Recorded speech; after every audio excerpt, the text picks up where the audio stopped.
here we are. Like I said, I know we're a bit late because I was over on Wise's stream and we got way more into it than I thought we would. We were talking about, so we started talking about Doll's Nest, which is a game I absolutely fucking love, if you don't remember. Started with that, and then from there we went into, what was it called? Oh yeah, and then of course that leads into, oh wow, this is just like Armored Core, which it very much is, by the way. It's a great game. Absolutely great game. But regardless, so that led into the comparisons to Armored Core, which then in turn led into that led into the comparisons to Armored Core, which then led into talking about other FromSoft games and also weird stuff on the original Xbox. So that was a conversation that went on for a while. But we're actually here now. I know. Despite the late start, we are actually here now. And we're actually going to be looking at Echo Point Nova's update. But first, like I said, I always feel kind of shitty if I don't get at least a bit of work in on the base. So, broke that out, broke out the 5 string. We got that set up now. Let's see, where were we? What were we working on before?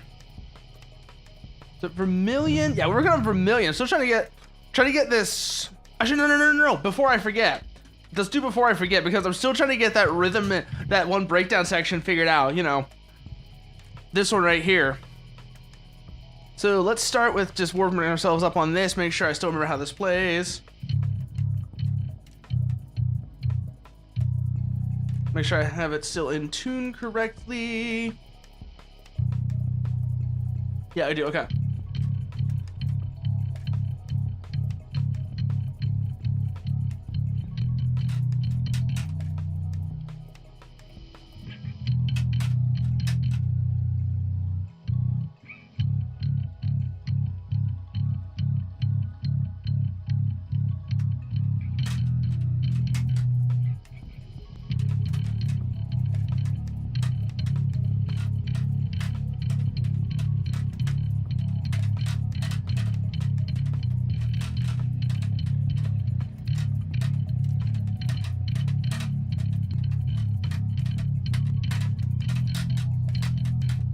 Okay, good. I do still have that part. I still remember how that part goes.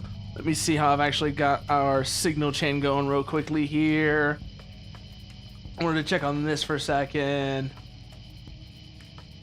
Just to get an idea. Yeah, we've got the 2 cabs going like that.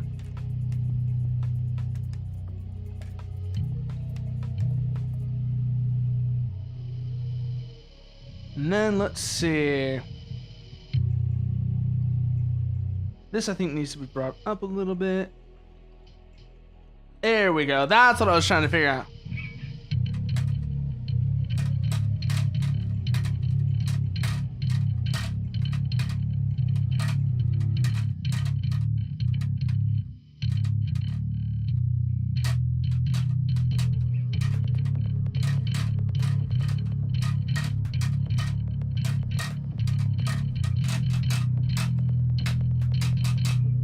Alright, I still remember how that part goes. Good.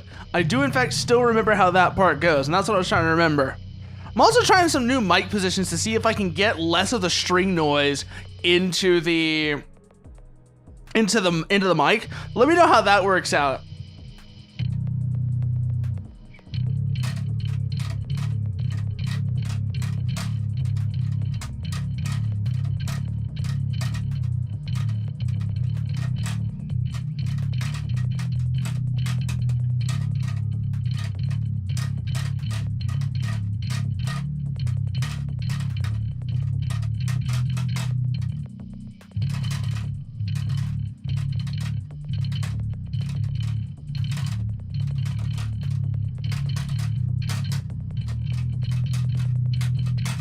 Oh shit, I just realized I don't have a YouTube channel. Let me get that. I missed what you said there. I'm so sorry. Oh, hey, cry about it. Hey, cry about it. What are you up to?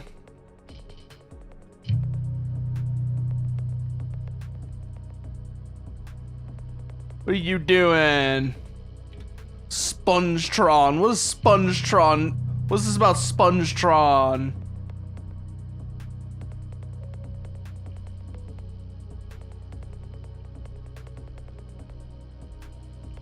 Whatever. Okay. But anyways, what was I saying? Oh yeah. So looking at before I forget, specifically the main section that I completely forgot how to play.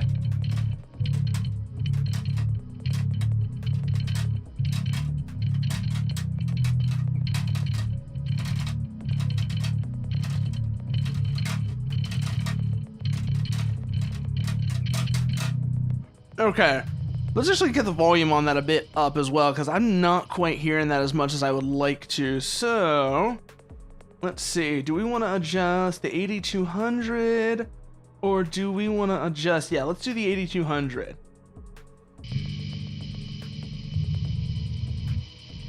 And then let's see. You were on the right channel.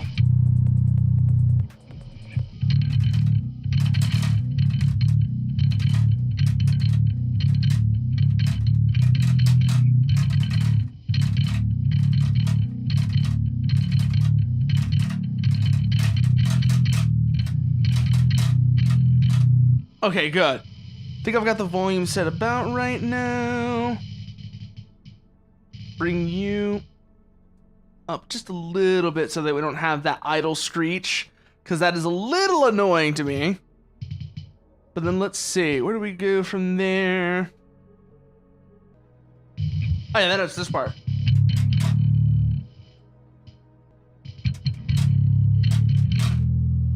Yeah.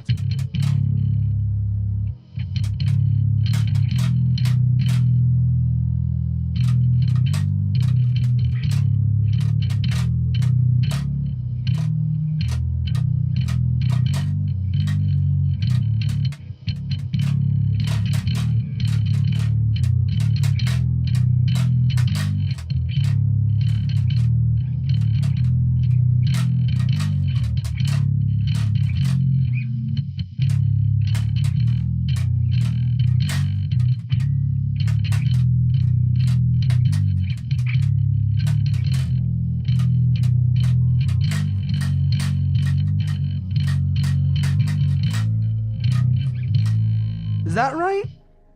Is that what it is? Because I know this part's right.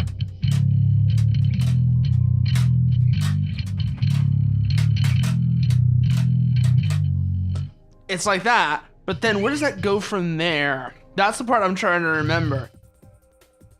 Yeah, it is.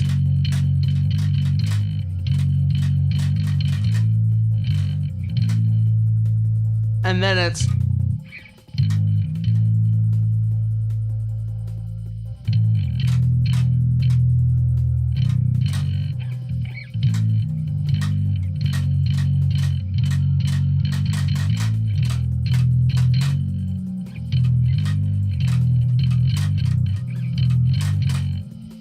that what it was?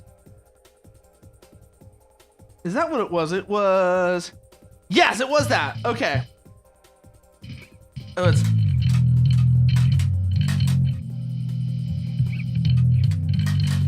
Okay, I was right. It is indeed that. That is indeed the part I was trying to remember. It's like I could not remember how that part goes.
That's the part I was trying to remember.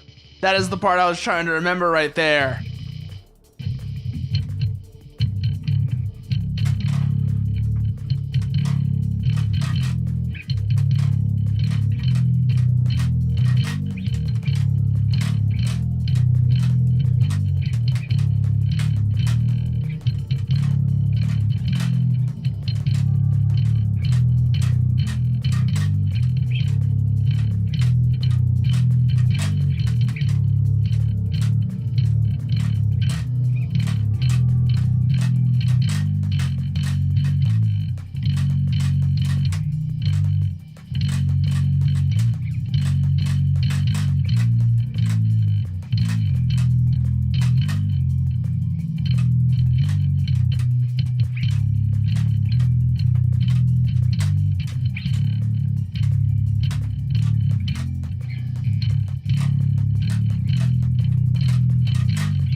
Like I said, probably not going to be playing for too long today just because my hands are kind of acting up. But I just always feel kind of, like I said, I always feel kind of guilty if I don't do at least a bit. It's just one of those weird little personal things where it's like, I feel like I need to do at least a bit of bass practice just in order to make sure that I don't forget. And it's just one of those, like I said, one of those little things I always remember, like, can I still do this? And I gotta make sure that I can still do this, at least to some extent. It's the only way I can explain it. Otherwise, I just feel kind of strange. I just feel kind of strange otherwise. It's the only way I can explain it.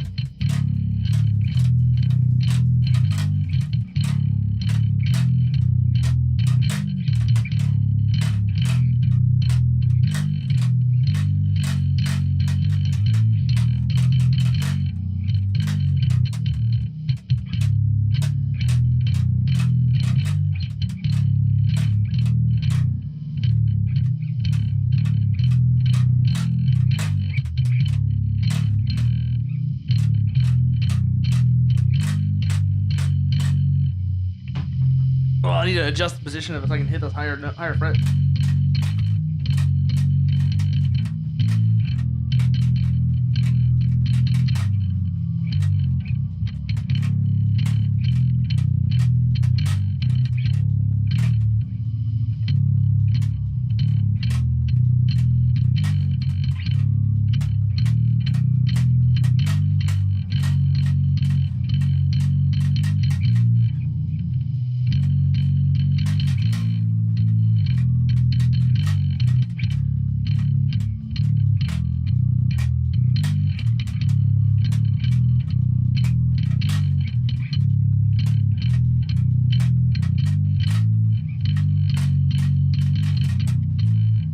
Oh, I'm missing that one so bad.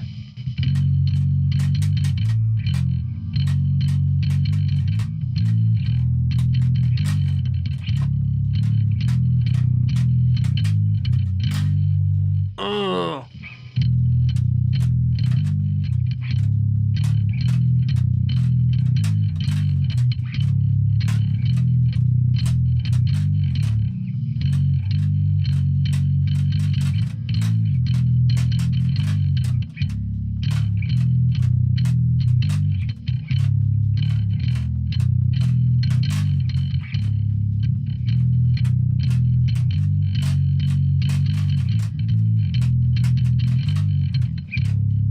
Okay, I do still remember how that part goes, even though I'm playing it kind of sloppy. I am playing it kind of sloppy, but I do in fact remember how that part goes. That's actually good to know. I have not forgotten how that part goes.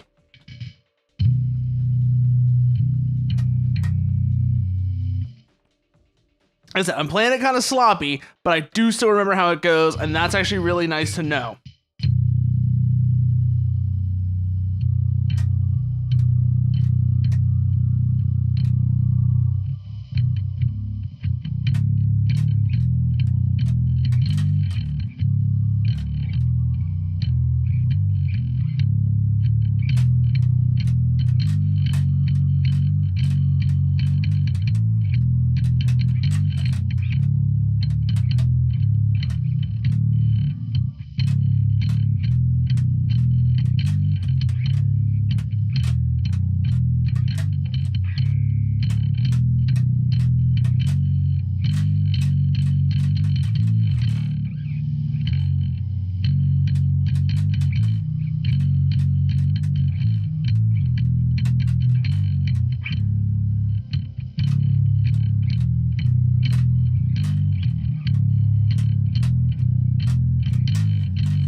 Okay. Okay, moving on from that section though, because like I said, I am confirming that I do in fact remember how that section goes. Let's get back into the section that I'm trying to actually remember, actually trying to figure out how to play better, because this is the one that I'm really struggling with. Where is, oh yeah. I remember I was really, this is where I was like really starting to like fall off, is here.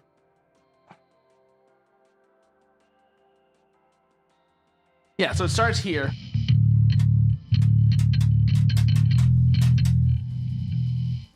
And then it goes.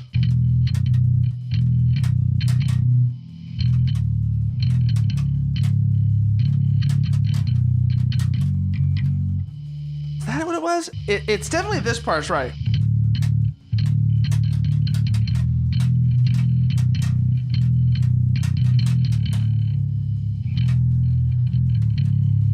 That part is definitely right. So it's...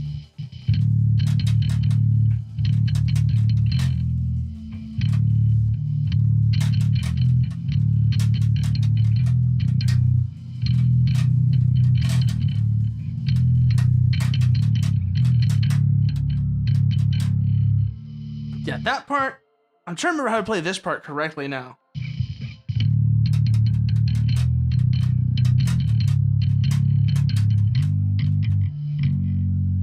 Yeah, and then we go up here.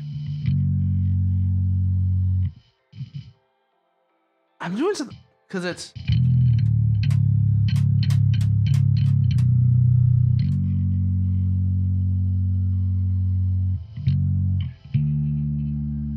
And then it's up to there? Okay, I've got to listen to this part, actually. I got to listen to this part first. Oh, no, I am playing that part wrong. And then it goes...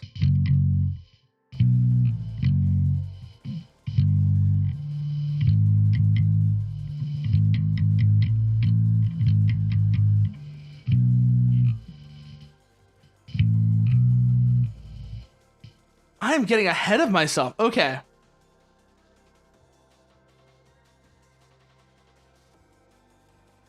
Yeah, because then it's... Oh, wait, no. It's because I'm off on the tuning. That's why. I'm forgetting that this is... that I'm playing in a different tuning. So I've got to move everything up a little bit.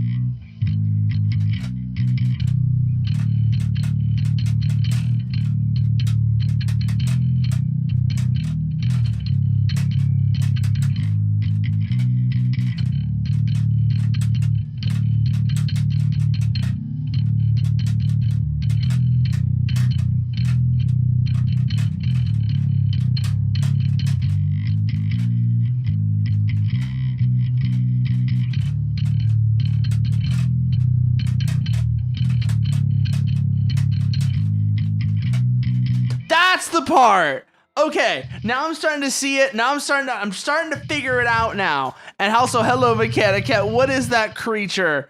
What is the the popcorn? What have you been up to, Mechanicat? What have you been up to?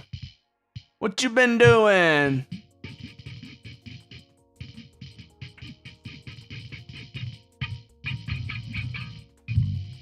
Okay, now I'm starting to remember how this part goes. It's...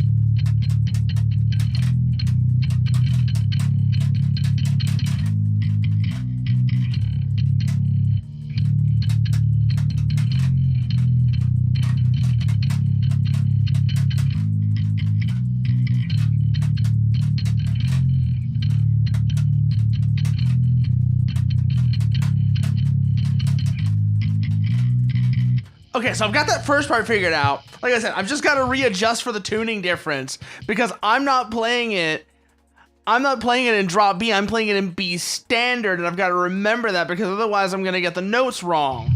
I've got to do the transposition because I'm not retuning it.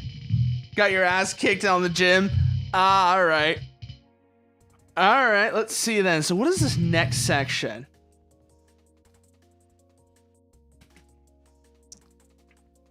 So this part goes. So this part goes down. Remember how this part goes now.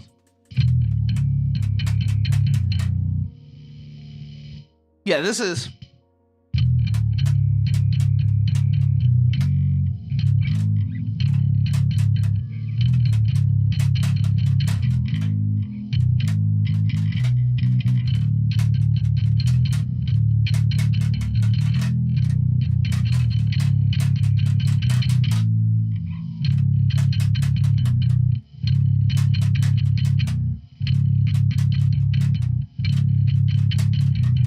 Okay, gotta remember that it's the 2 open Bs on the second part, and then we go into a different section here, which is a bit more complicated. Let's see what they're doing here.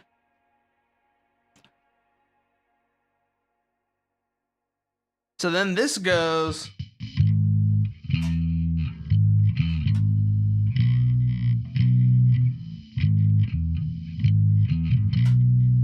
Oh!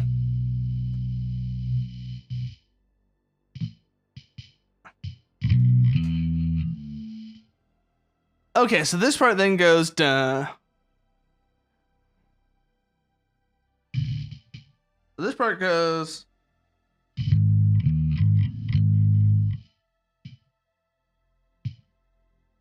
How does this part go again? It goes.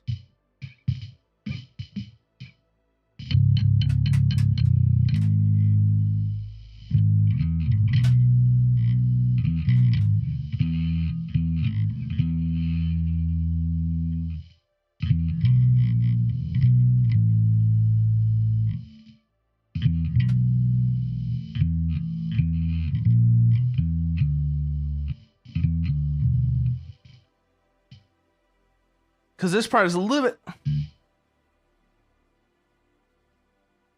No. I was looking at this part. Hold on.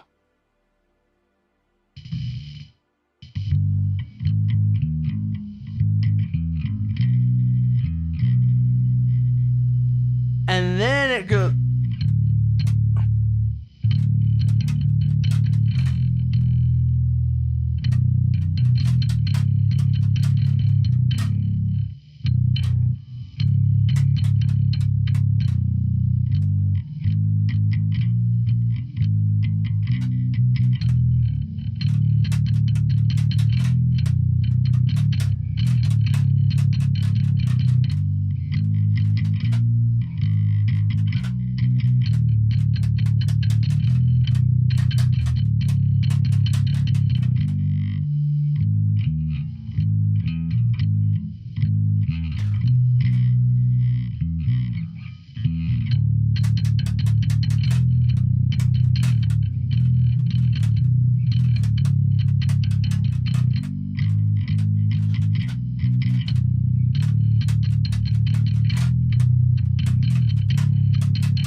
No, it doesn't do actually any of that.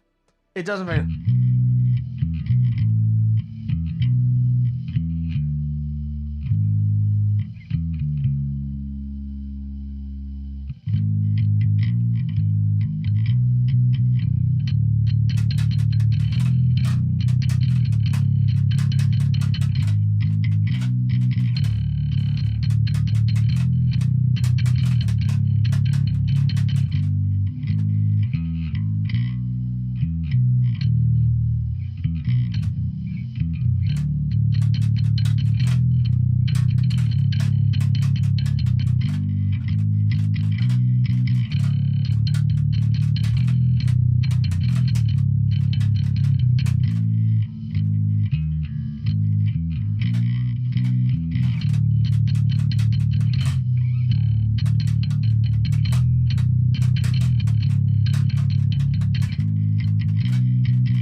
Ooh, that's a tricky section right there. That's a tricky section right there. Because it's like...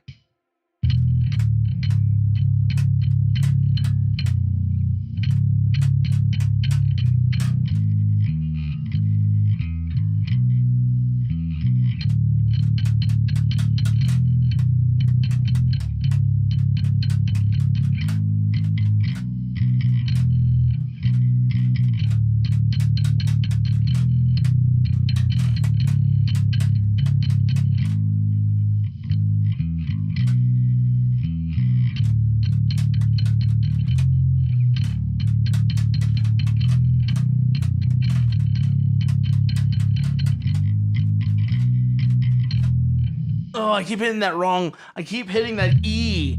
And I'm not trying to hit that. I'm not trying to hit that E. I'm trying to hit this D. Because the D is the reset position. Ah!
There we go. I'm starting to get a feel for it. Maybe not very quickly, mind you, but I am starting to get a feel for that. Let me try adjusting a couple things on the amp side real quickly here. Bring you back down, but then we're going to up your gain to about...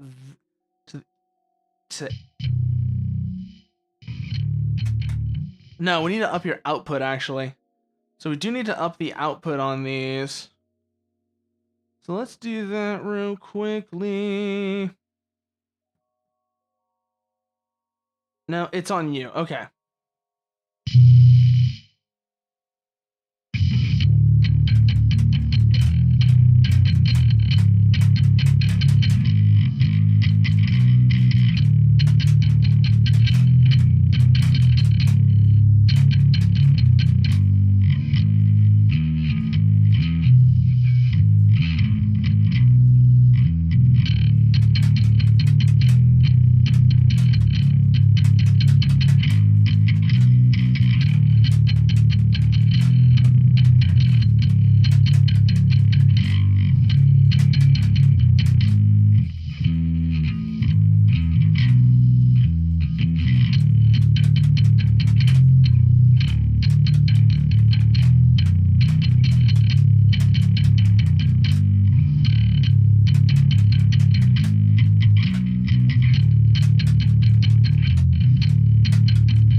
Okay, we're starting to feel it. We're starting to get it right. Not very well, mind you, but we're starting to get it actually playing right.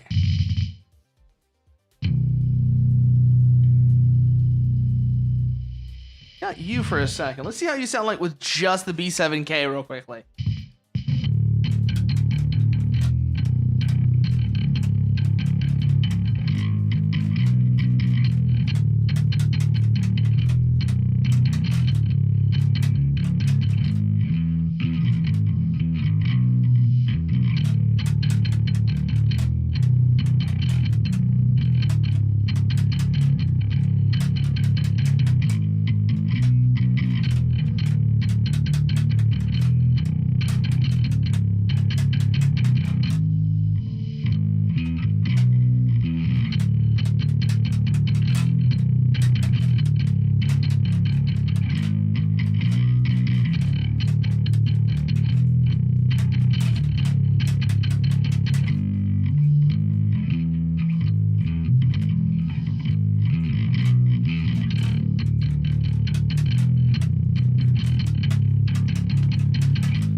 I keep hitting that E. I keep hitting that E when I'm not trying to. I was like, it's because I'm thinking about it. It's right there, and I need to go further. So instead of...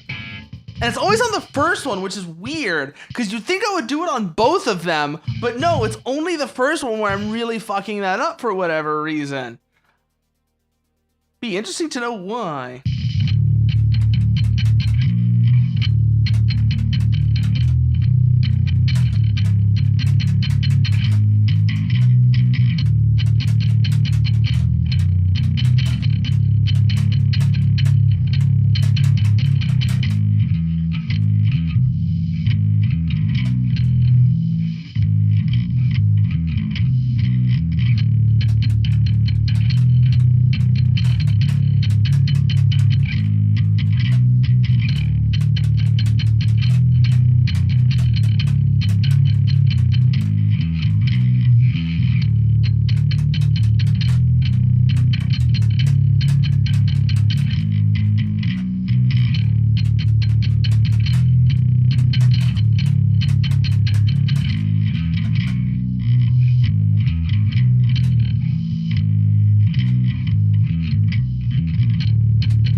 Hey, Chumboosas, what are you doing? How you doing? What you been up to? Ooh, I want to try something real quickly here, so let me just turn that off real quickly. So that's just the raw DI, right? That's just the raw direct input. But let's see what happens when we bring in this amp real quickly. But we're gonna make some adjustments to it to accommodate for the fact that this is not made for a bass.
Ooh, horrible financial decisions? What kind of horrible financial decisions are we up to?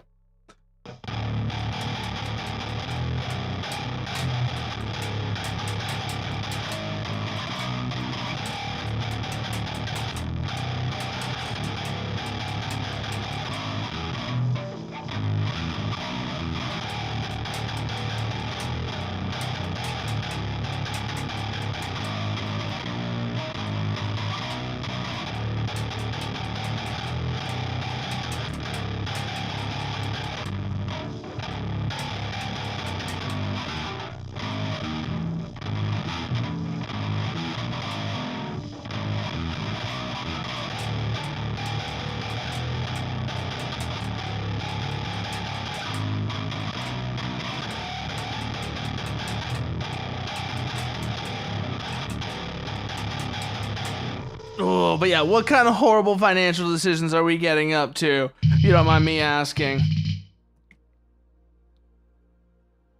So, swap you out for something a little different, actually.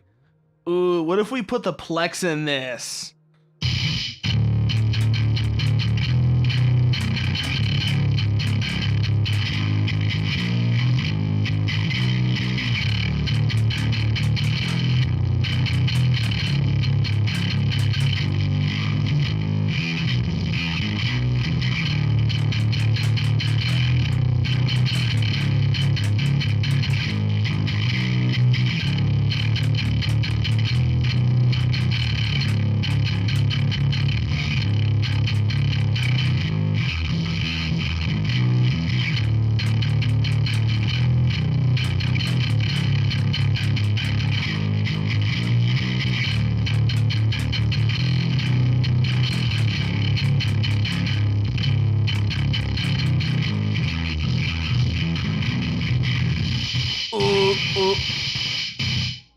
So, you bought an import CD and limited edition hair oil, all while having $58 to your name at the moment. Yeah, no, we've all done, I don't know about that in particular, but yeah, we've all done moments like that. We've all had moments like that for sure, Chumbooses, where it's like, I really shouldn't. I know I shouldn't. This does not make sense, but also, I really want it. And so it's like, what do? You know what you do? You know what you do is, first of all, you fight yourself with it. You know, you second guess yourself constantly just to make sure you really want to. But if the part of you that wants it does win that fight eventually, you just gotta live with the consequences. That's all there is to it. It's like, you gotta live with the consequences if that part of you is the one that wins out in the end. Just gotta make sure you're willing to live with the consequences.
I mean, if it's to the point where you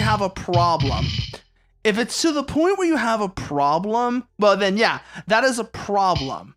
That is actually a problem if it's to that point where it's getting in the way of your ability to actually live. That's a problem and you should probably talk to somebody about it.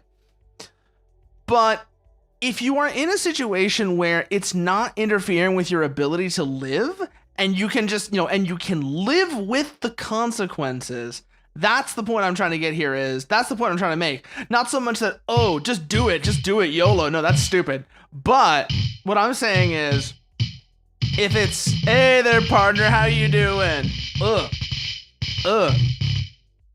That lamp is not liking that. Let's see if you do. Let's see what you sound like real quickly here. But you know what I really mean. I don't mean in that sense, Chumbooses. But I mean, it's like, if it's so bad that it's getting in the way of like basic life expenses, then yeah, no, that's a problem. You need to talk to somebody about that.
Okay, good. That's the thing. Yeah, that's the thing I'm making sure of. That's the thing I'm really making sure of, Chumbusis, is you have poor spending habits after expenses. That's the thing, is if you're going to have poor spending habits, sure, you might want to try and improve those in general. But if you're going to have poor spending habits, at least try to have poor spending habits after expenses. I think that's really the main thing. Is if you're having poor spending habits to the point where they're interfering with your ability to cover expenses, that's a big problem that needs to be immediately addressed.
Yeah, oh, rich people can get it with anything, I guess. I mean, that's what I'm saying. It's like, I mean, if you got that working for you, then that really does help. That really does help if you got that working for you. But like I said, also, I think we're gonna cut because we started late because I was on Wise's stream.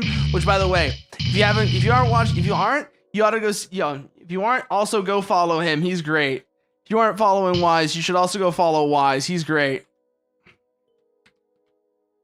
How the fuck was his name formatted?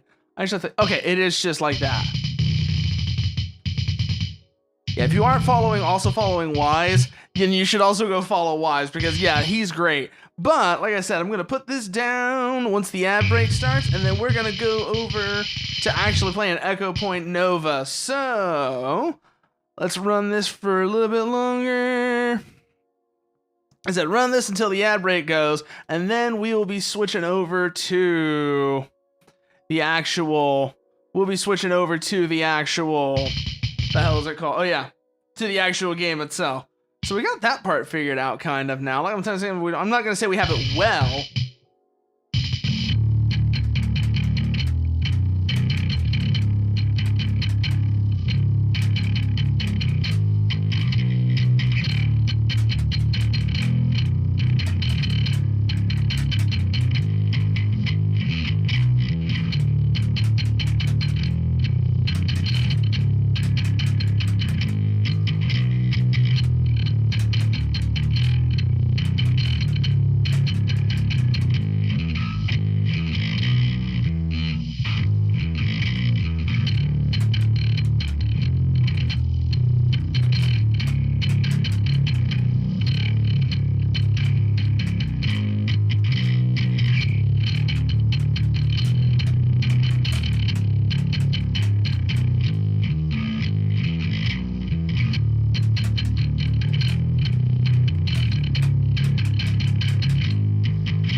Now you just feel depressed because you want to go home when college is done. Ooh, that is rough. Yeah.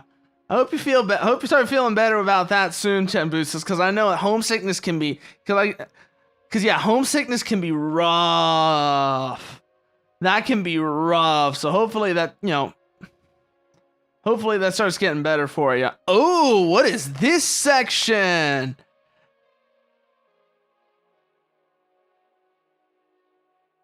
So then it goes from that into this.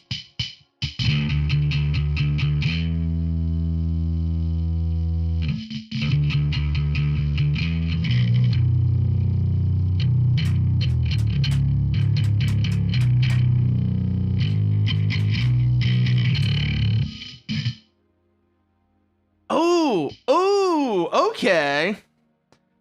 So we have a bit of like you have a bit of like a. I see now.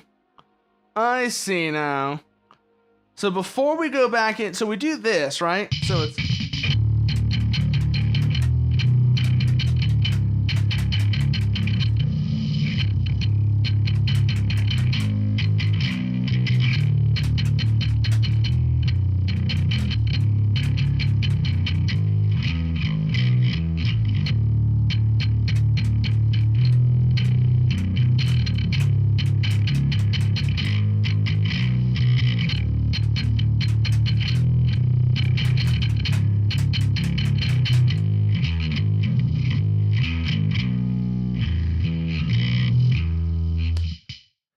And then it goes, then it does like, I don't know if we would call that an inversion necessarily.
Ooh. So it's.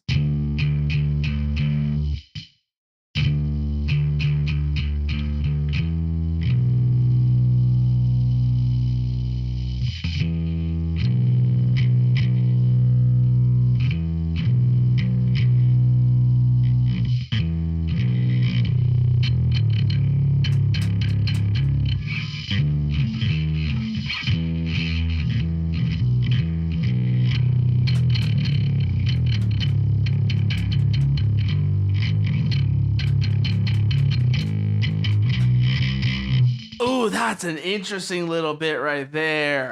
That's a real interesting little bit right there.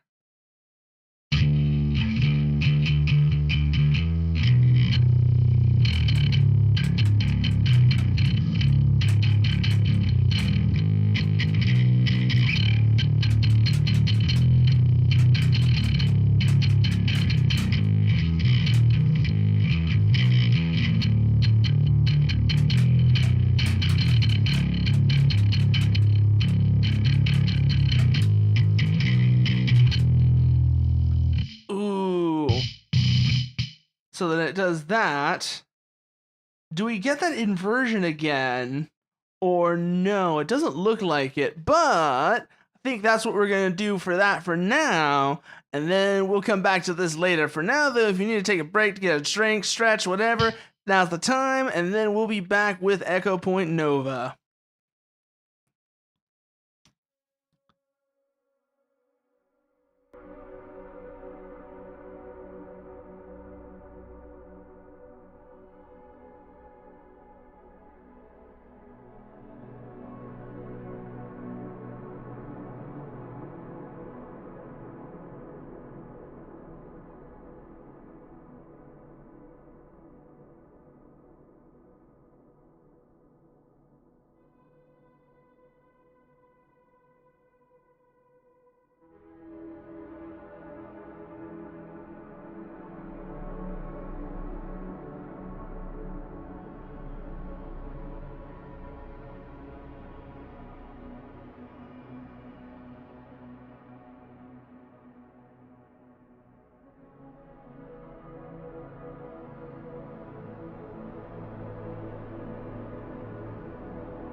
And now we're back. Sorry about that. Took a little bit longer than I thought it would, but let's get back into this now.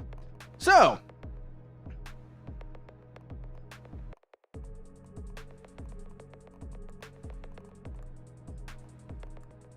get rid of this because that was just me testing things. Okay, we gotta make a new profile for this. So let's do that. Melting point, create, start single player, and let's see what we've got here. What will we find? Under the clouds, I wonder.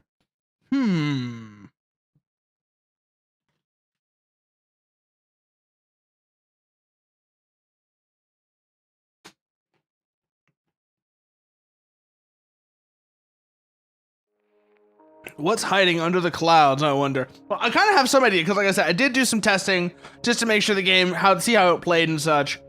And I did a little bit, but nothing like substantial. But let's see what we got here. Welcome to Under the Clouds expansion pack. Each fast travel point contains developer commentary like this. I'll talk about all the interesting facts from EPN's development along with my last game, Severed Steel. Have fun. Oh. What do we got here? 2 perks to start us off with. Rocket Start, X-Ray Vision. X-Ray Vision I don't care so much about, but you're damn right I want a Rocket Start back on. You're damn right I want Rocket Start back on. So here we go. Whee! Take the ramp. Ooh, there's stuff under there. There's stuff under there. Oh. Did I just go under? Did I go through the ground? Let's see here. In the base EPN campaign, points of interest were easy to find because every island was one. In this expansion, points of interest are often hidden underwater or within a forest. So, I decided to give every fast travel point a bright beacon to help players find the action. Ooh, what do we got down here then? Sunspark Meadow. There was stuff under the water when I came by here just now. Oh, there they are. We're getting shot at.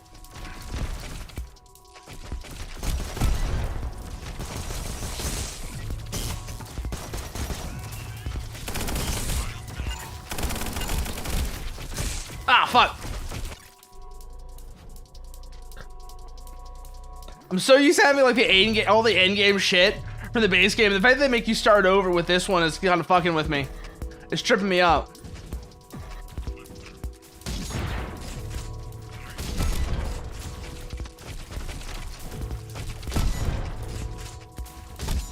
There we go. Missed him. Turn back around. Good. Continue the engagement. Grab the orb. How many left? How many left? Looks like there's a bunch of orbs around here, actually. I'm just noticing them all. There's a bunch of them here. Damn.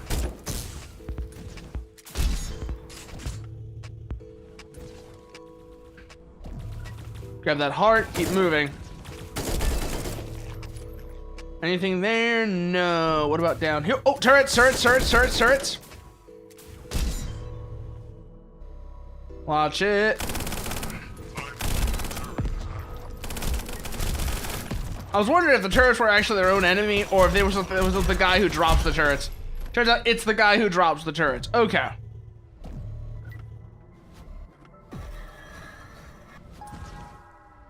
How many left around here? Looks like there's at least 3 or so. There's one down there. Watch those sea mines, though. Because I did discover those are kind of a pain in the ass. Oh, there's a perk down here and a hat. Okay. What do we got? Packed. What does packed do? Ah, shotgun shoot 1 extra pellet. Maybe I could see that being useful, but not really. Probably ups their damage, which would be nice, but that's the main thing. Because the way I use shotguns, the extra pellet only really matters in that sense. Flashlight on. Let's keep on moving. Let's see what else we got around here.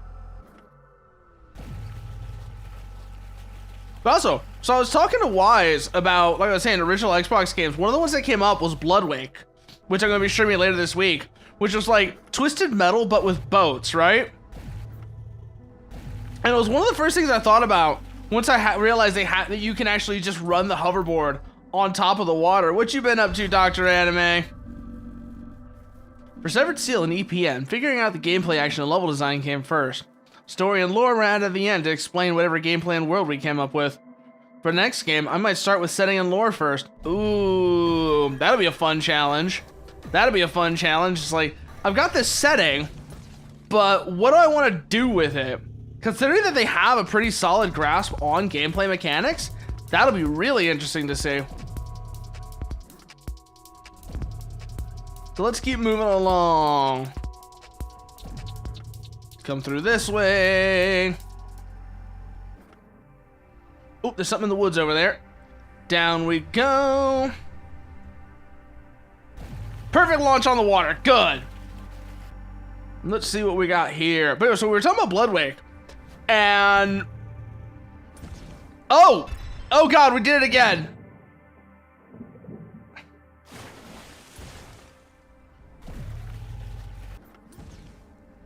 This is probably a bug that's gonna need to be addressed at some point. The fact that you can go through the ground into the water like that, I can see that being like one of those things that eventually there's gonna be an update to address that, just because of how fucky that is. Oh, it's actually kind of terrifying. It's kind of off-putting. So that's probably something they already know about. They're probably gonna do something about though. But anyways, so we were talking about Bloodwake, and that led into talking about that era of the original Xbox where they were trying to compete. They were trying to convince, they're trying to compete in the Japanese market like way early on, and some of the wild ass games that came out of that. Because that's the same place, that's the same reason why we got things like, well, not just the original Xbox, but the original Xbox and the 360 both. They were both really trying to push into the Japanese market. And it led to some of the most interesting games on both of the consoles. Interesting does not mean good or bad, mind you. Interesting is not a reference to quality, by the way. But at the very least, when they were bad, it did mean they weren't boring. Because another example that comes to mind in that regard is Murakumo Renegade Mech Pursuit, which is one of those games I played a ton of when I was younger, because I happened to get a copy of it from like a pawn shop or something. I played the shit out of that. Whoa! Hello, what the hell?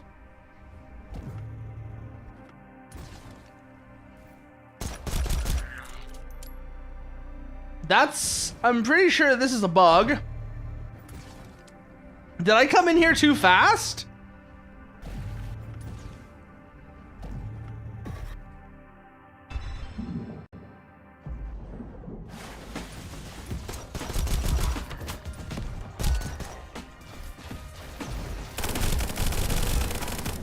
Okay, good. They're not actually invincible.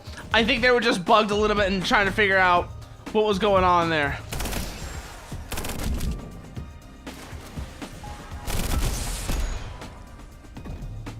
Yeah, there was definitely some funkiness going on here, though. I think I sped into this way too fast, and it didn't load right. Let's see how much of an impact that has on the actual gameplay.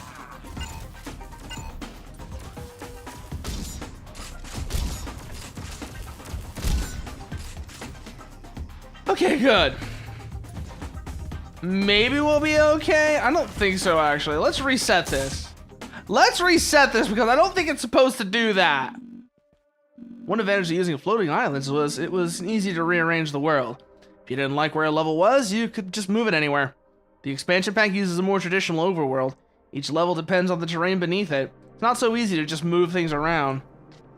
Yeah, and I'm kind of seeing potentially some of the consequences of that as well, where things act up when they're not supposed to.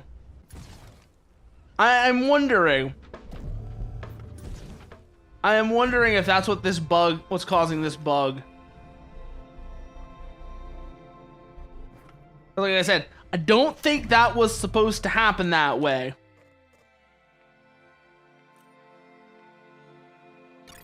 Okay, this is hollow drop. It's not the one I thought. It's not like a harder one like I thought it was at first. So we go down here. We go down into this tunnel. And now we're approaching it from the correct angle.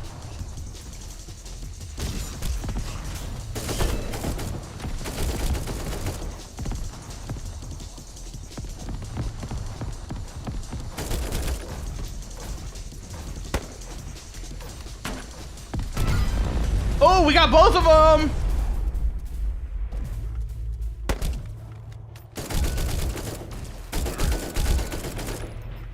Okay, I'm still wondering, what was going on with that dude? Why was there just a giant dude? What is this place?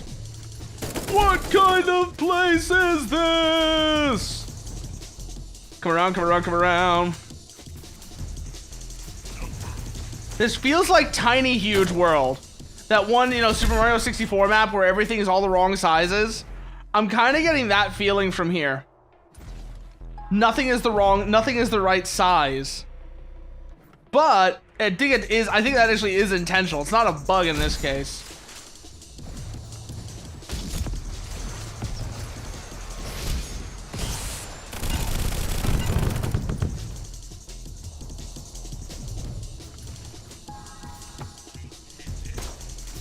Watch it, watch it, watch it, watch it. Down.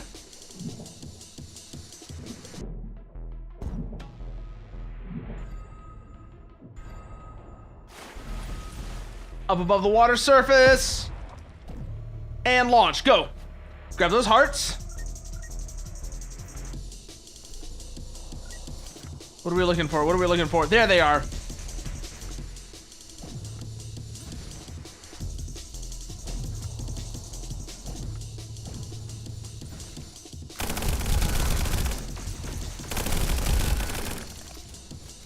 Yeah, no, I definitely think this is intentional in this case. Yeah, we already talked about that. I remember, Dr. Anime, that the TV show just felt kind of odd to you after the game. But I was mentioning how, I mentioned how the game is actually inherently in and of itself kind of a silly thing. So it fits. It fits in a sense. Because the actual Twisted Metal game is not like serious, grim, dark of darkness or whatever.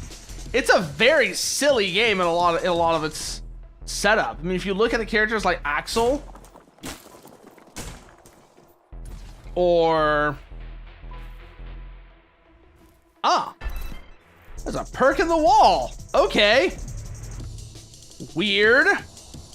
That might be a bug.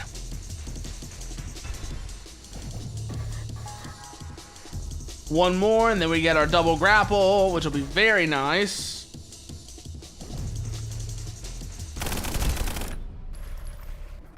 And that's this area cleared out, I'm pretty sure.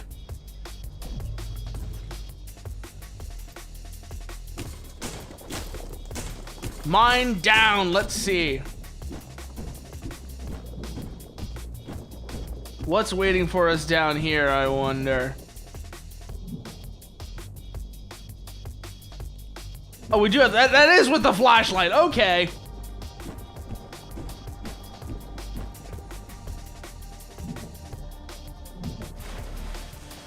Whew.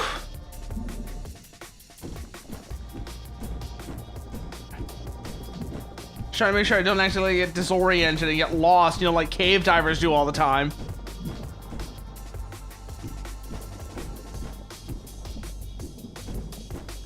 But let's see. Well, let's see how far down we can go before we actually reach whatever the hell this thing is.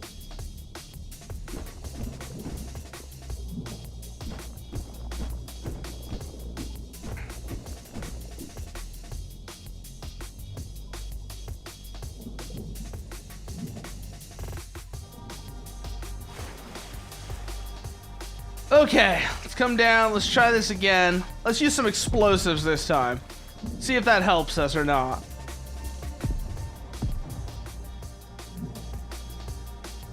A little maybe, but not really. It's probably not the way you're meant to do it, which is why I'm getting disoriented so much. Oh, wait. We've broken into something. Oh, okay. Yeah, no, never mind. That just takes us into the bottom of the island.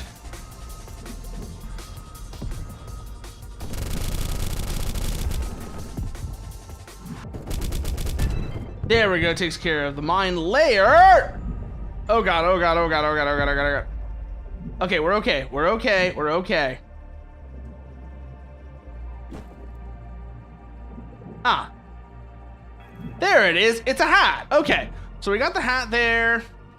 Let's see, that means, yeah, we've cleared this area out now. We get out of here. Ah, that's our exit. We just go up this way, along the wall.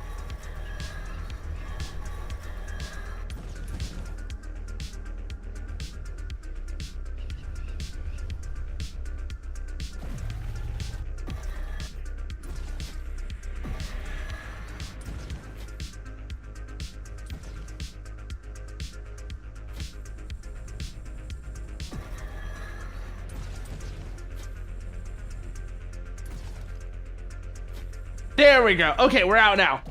We're out now, good.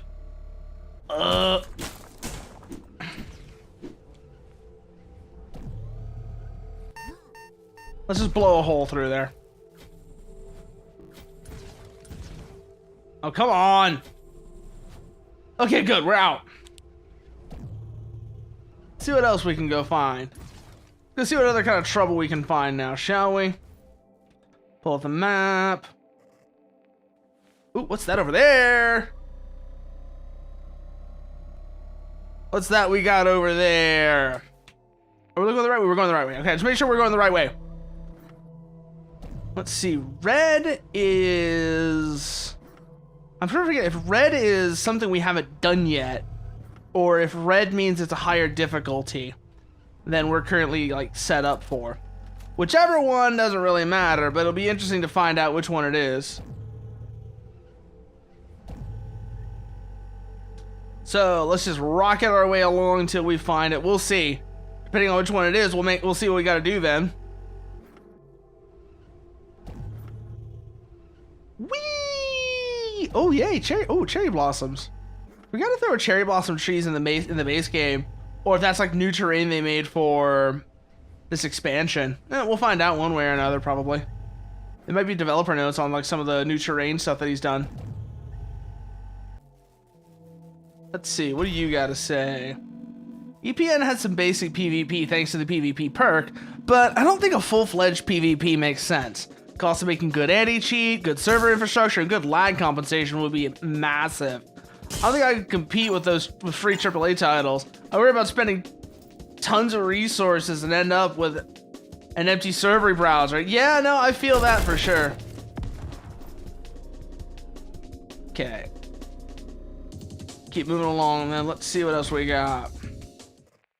That's Lonely Tower. That's Under the Clouds. Sunspark Meadow. We did Kings of the Hill, right? I'm pretty sure we did Kings of the Hill. Let's go find out. Let's go find out whether we did this one or not. Oh, we haven't. Okay. So let's see. We started here. Let's have a look around and see if maybe there's something closer that we can reach that will get us to stuff that's, you know, at like the early difficulty level, since we don't have much in the way of perks or any of that. Okay, this is where we spawned in. And then, let's see, where does that put us? Yeah, let's look over this way, see what this mountain is. This mountain is probably something that we're not supposed to do yet, but let's go find out for sure. Let's go find out for sure whether that's the case or not.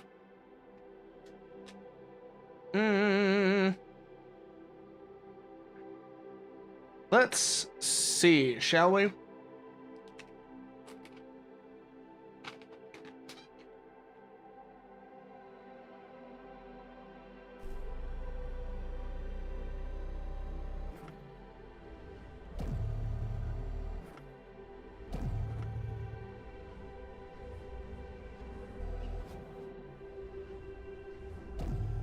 So we go up this way.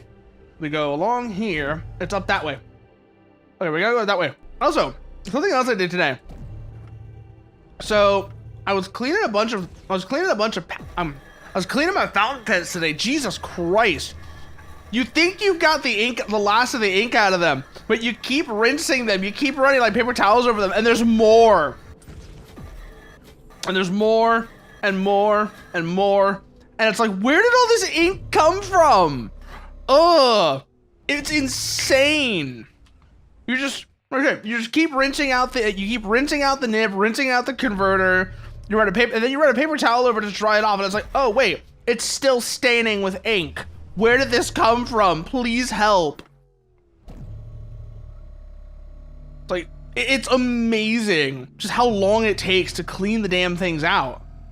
I've got some stuff that's gonna hopefully make that easier coming soon, but we'll see what that kind of effect that has. It's probably still gonna end up being a case of, oh my god, there's still ink residue in this, which doesn't really bother me as much as it would for some people who are like routinely changing their ink colors, thankfully.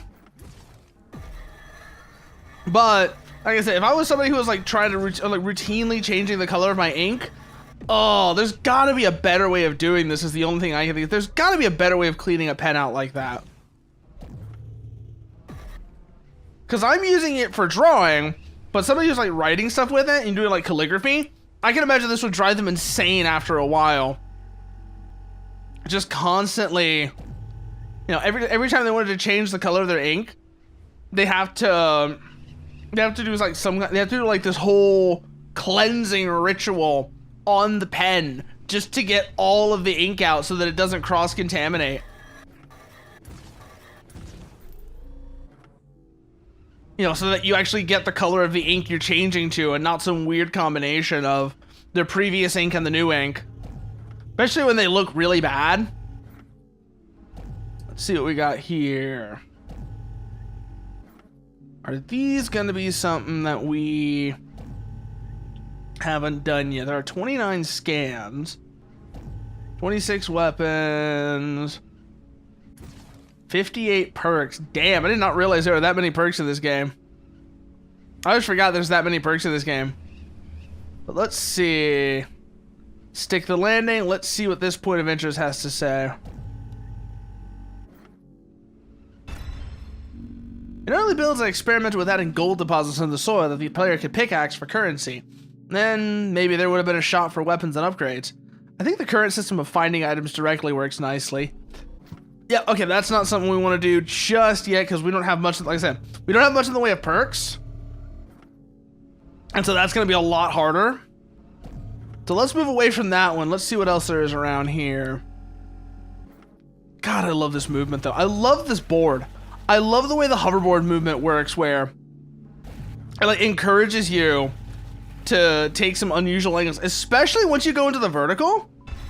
Like you are actively encouraged to do wacky shit like that. You know, engage somebody while you're inverted. Because you'll land and it'll be fine.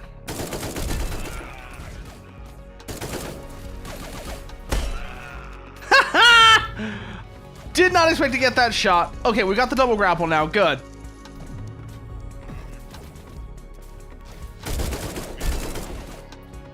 Keep moving, keep moving, keep moving.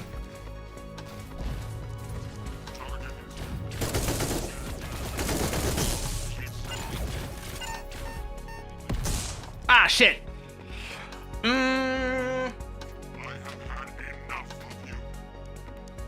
God, I love the way this game feels, though. I absolutely love the way this game's movement feels. It's been one of my favorite things about it.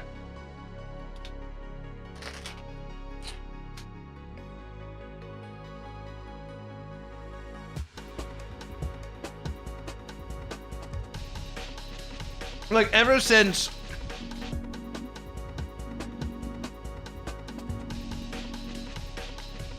I think an important part about how an FPS game feels is how enemies react to bullets. Enemies in EPN either have a shield flash or flinch if their shield is broken. The shield flash shows a hit, but the enemy is interrupted, while a flinch causes the enemy to stop firing and moving for a moment. Absolutely, like, enemies that feel unresponsive, even if it only takes a couple of shots to kill them, an unresponsive enemy that, you know, you don't have any cues on your bullets actually doing anything, can start to feel weirdly spongy. Like I said, even if it only takes a couple of hits to do it, because you don't have any of that like really positive reinforcement, whether it's a flinch, a hit marker, or whatever, like some sign that lets you know, some sign of feedback that when you hit something, your shots are having an impact, your shots are impacting, can make enemies feel really spongy. And this is particularly bad if it's like a tactical shooter, where the time to kill is super low in general. So you end up with the situation where it makes the TTK feel higher than it actually is, because you take a shot at an enemy and they don't react. Like, you know, you don't even, like, even just it doesn't have to be anything crazy, because I can understand how that might break immersion. Like a hit marker might be a problem, but just have them flinch in response, for example. Like even like a tactical shooter, just have them flinch in response, so you have some kind of feedback to work with. That is a huge difference maker in how the game ends up feeling.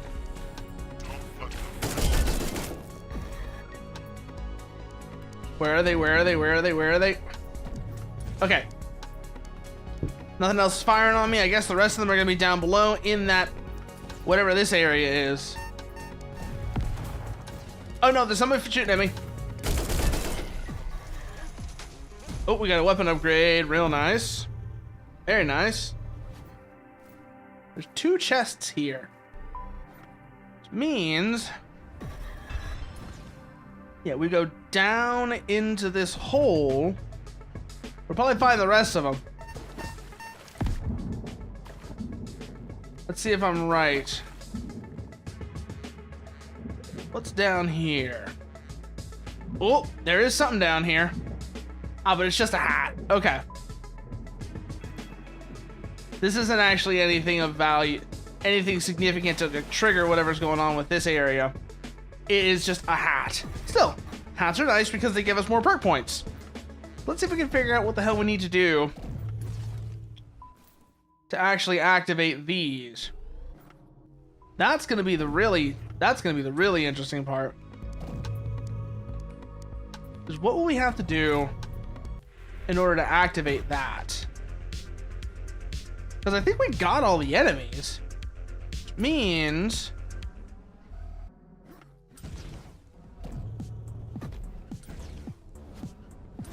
there's more to it than that. Maybe there's like a puzzle element to this area, but I couldn't tell you what it is the thing. We'll come back here later. Meantime, let's see. Where have we not gone to? Oh, there's an island over there. What is that, I wonder? What's on the island? Let's go find out. So, just rocking along through here, up the wall. Let's see. Okay.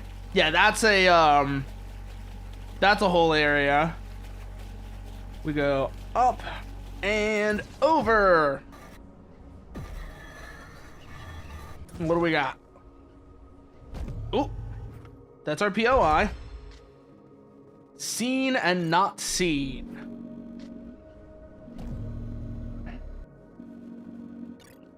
Oh yeah. I had originally planned on having energy weapons as options alongside the current set of traditional gunpowder cartridge weapons. They would probably have been inspired by Quake and Unreal Tournament. It's one feature I never really had time to do. Would have been interesting and challenging to... I can already see how the balancing would have ended up working, actually, now that I'm thinking about it. Is, like you said, you've got the directed energy weapons, and then you've got the ballistic weapons. And you notice how a lot of enemies have shields? I could see how that might have ended up working out if they had gone that route.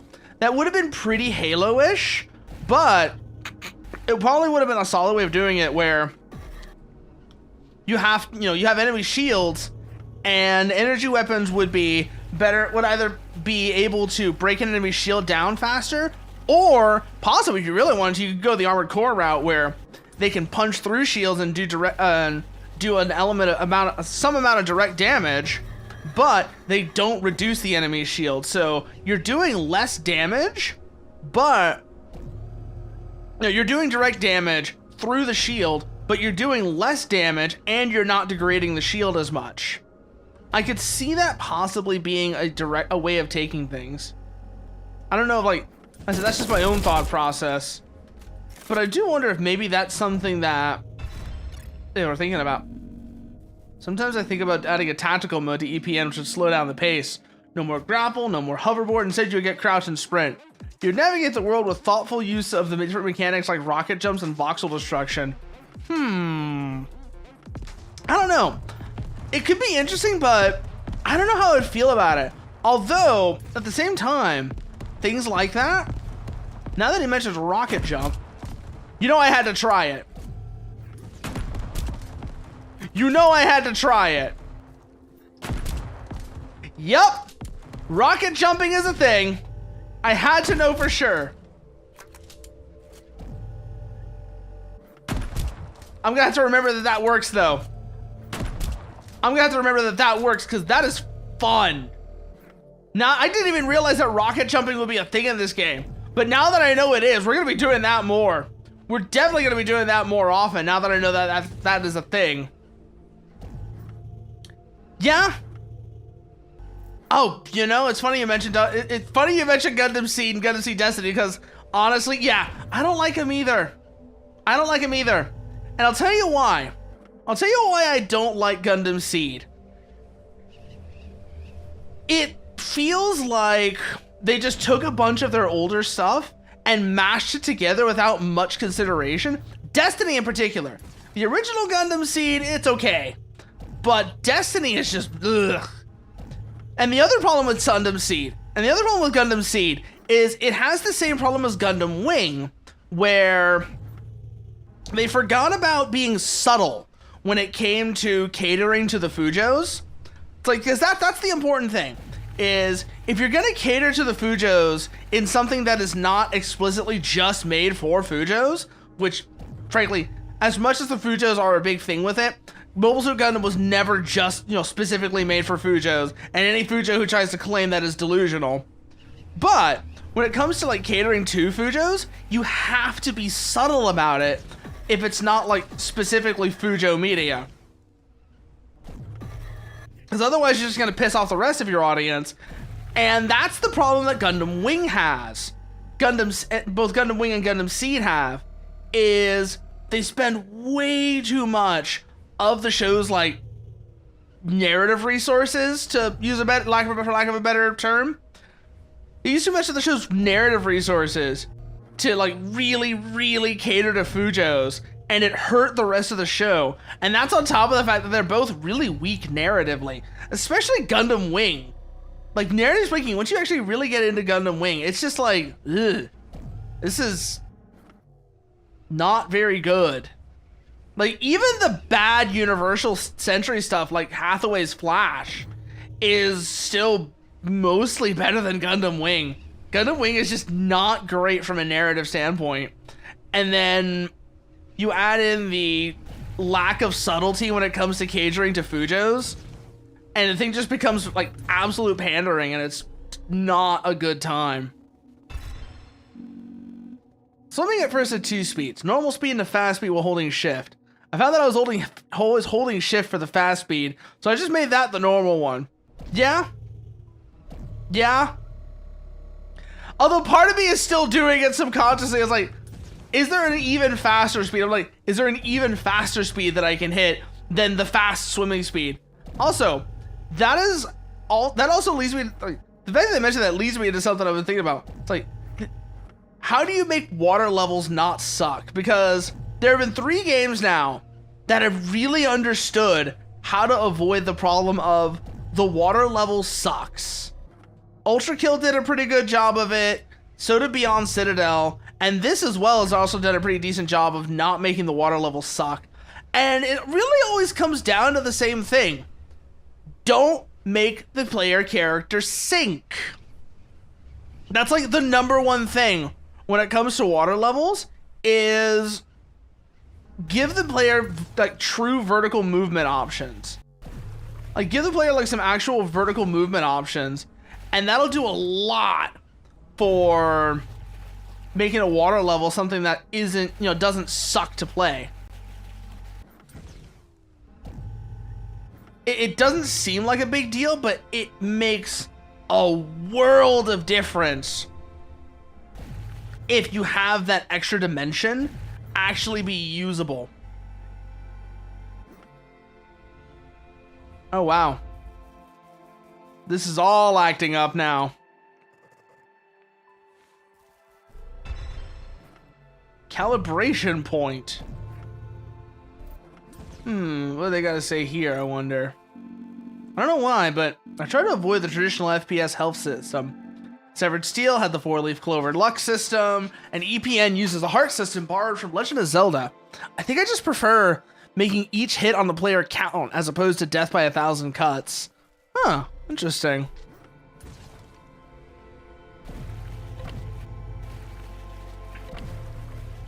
Keep moving, keep moving, keep moving. Come around, come around, come around. Grab that. Get through, get through. Get through the rings. Let's go see what our prize was, shall we? What's waiting for us on the other side? What's waiting for us in this box? I bet it's a hat. It's a hat. We need to get like find perks though. Because we're getting perk points, but we don't have much in the way of perks to spend them on. And that's gonna start being a problem after a while. Ha!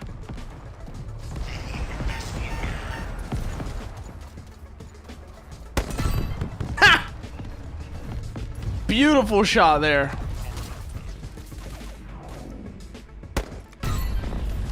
Boop. Who else wants some?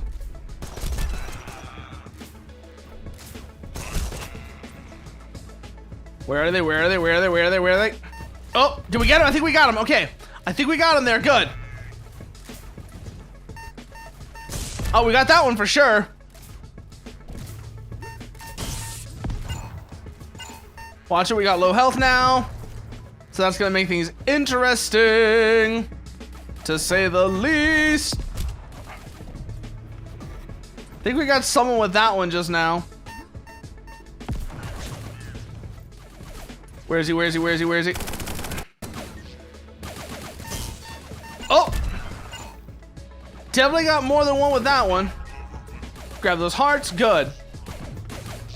Link, fill up your hearts so you can shoot your sword with power. And when you're feeling all down, the fairy will come around, so you'll be brave and not a sissy coward. Da, da, da, da, da, da. Now Link has saved the day, put Ganon in his grave, and now Zelda is free, and now a hero shall be. Link, I think your name shall go down into history. Airburst and magnets, what do these do? Let's see. Airburst, unlimited ammo for explosive weapons, but they only knock back enemies and don't deal direct damage. Knockback strength is doubled. Shotgun shoot 1 extra pellet. Pickup range for ammo and health is tripled. Last round in weapon magazine is oh, that's a fun time right there.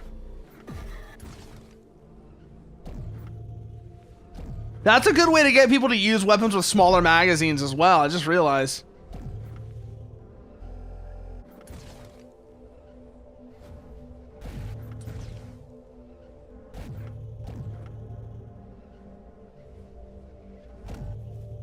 Okay, stop here. Oop, that's an actual scan point. Let's go see what's waiting for us there, shall we? Or if that's one we want, let's go see if that's one we actually want to do, or if that's one we want to come back to after we find some smaller, some less difficult ones. I think that's gonna be the first thing, is just running recon on the map so that we know what's where. Because there's a lot of stuff I don't know where it is, and this is a much more open map than the base game. So that one is very hard. We'll come back to that one later. Let's keep moving and let's see what we got here.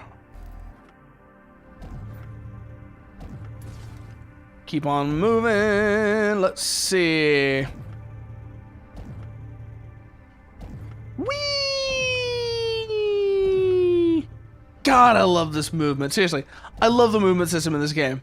I know I've mentioned it like 1,000 times by now, but it feels so right. And the other thing is, this game avoids the game avoids the thing with Ultra Kill that kind of turned me off of that. Where you had the style system that was basically constantly judging you on how you were playing.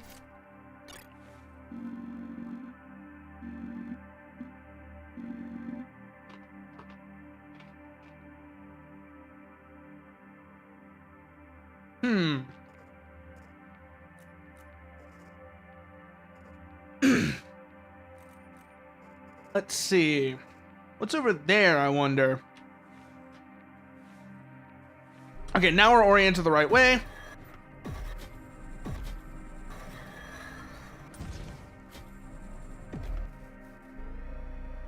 Make sure we're still going the right way.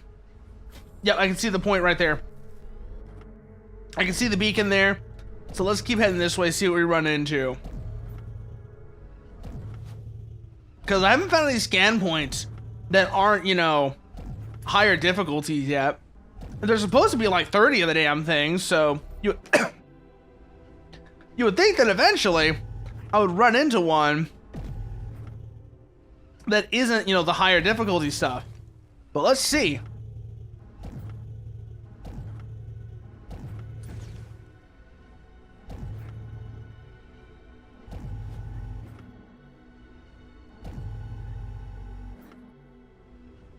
Oh, yeah, okay, we're good. And launch. Coming down onto the water. Good. We still got good reactions on that.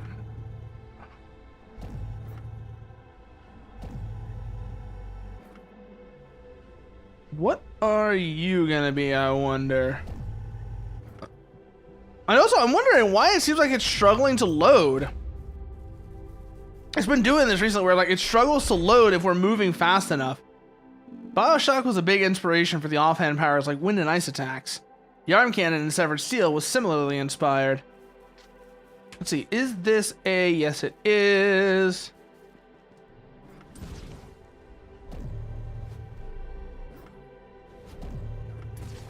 What is this point called, I wonder? Sunken Oculus. Okay, I remember this one now.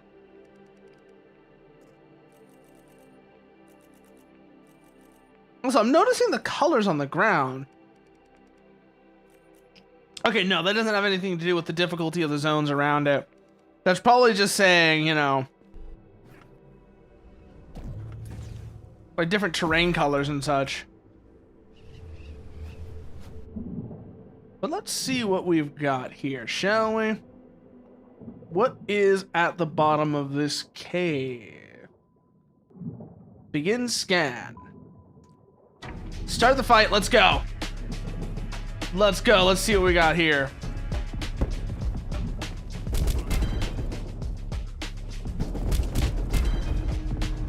Best for last.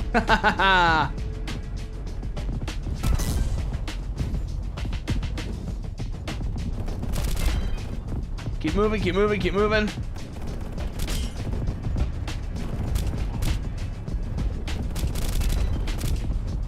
Got you down. Ah, shit.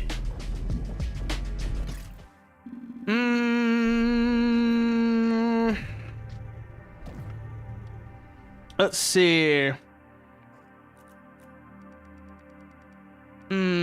What else is around here that we haven't done yet then?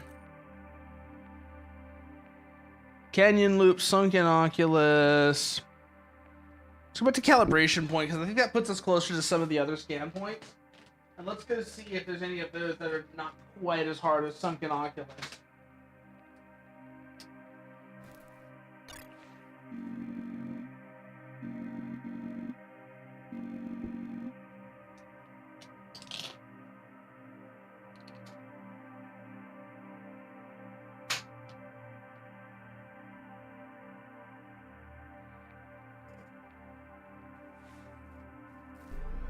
All right, let's head north. Let's see what we find. Ooh, let's grab that while we're at it too. What is that point gonna be, I wonder?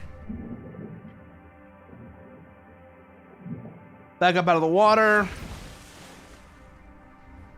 And land. Good. Let's take the landing. And just keep moving. Also, what the hell kind of a name is that?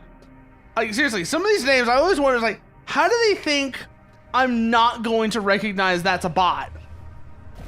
Like, some of these names that the bot accounts have, it's like, you're so obviously a bot that everyone recognizes it pretty much immediately.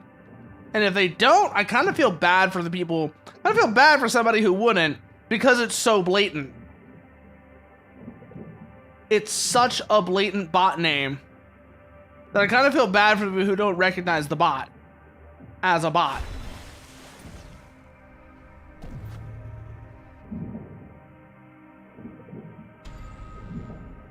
Whoa. Okay, good. We can shoot those. I think before it was like, does that work if I shoot them? And it didn't, but I don't know what I was shooting them with. Or if my aim was all that. Or it might have been if my aim was terrible. That would explain it, actually. If my aim was terrible, that would explain why my shots kept whiffing on those. Or I wasn't able to shoot them. It's not because they were invincible. It's just because I wasn't hitting the damn things. Let's see. We keep going along this way, though. Stop here for a second. That's Canyon Loop. Let's go this way and see what we run into.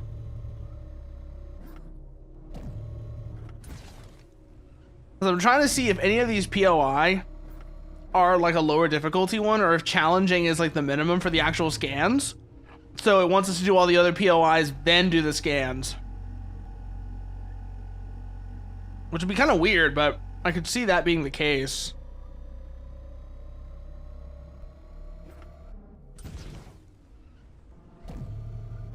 I'm not necessarily know if I would like it, but I could see that being the case.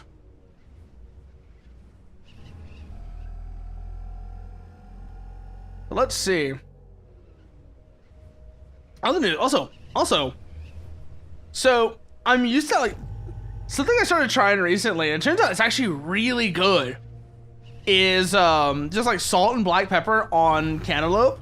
I thought, oh, it can't be all that different from putting like chile on a cantaloupe, right? Because oh, it's just, you know, it's just mouth hot. It's gonna be the same thing, right? It is not the same at all. It's a completely different sort of different sort of taste to it, because you always forget just how fragrant black pepper is. It's really nice. When an explosion happens, objects closer to the center of the explosion take more damage before objects far away. This causes a satisfying feeling of cause and effect, a ripple effect. It also improves performance because the processing spreads out over multiple frames instead of all at once. Yeah, little things like that are actually really useful. I'm loving these dev notes. I'm loving these dev notes because it's like stuff that you might think seems kind of obvious, but just going through their various thought processes to see how they came, you know, how they arrived at these conclusions is really cool. I always love seeing the process of how stuff gets made instead of it being like a black box where it's like, I'm not going to tell you, you are not a member of the guild, only the guild may know the secrets. Oh, we found something. Sometimes I think about adding a sword to EPN or Severed Steel, but I'm not sure I could pull it off well. It would need a gore system to meet player expectations. That involves technical challenges. Might not be allowed in some countries. Maybe I'm overthinking of it. If you think so, let me know. Oh. Hello. Speaking of swords. Yeah, no. He's talking about a sword, and then we just get ambushed by a guy with a sword.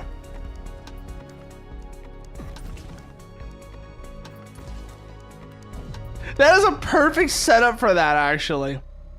That is a perfect setup for that. He's talking about whether or not he should have, he's like talking about what he thought about adding a sword to the game. And then while he's doing that, we get ambushed by a guy with a sword.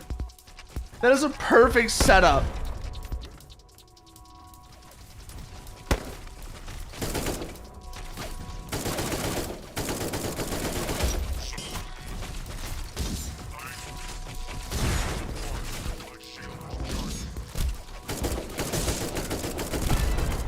Where are you? Where are you? Where are you? Where are you? Got him? Okay, keep moving, keep moving.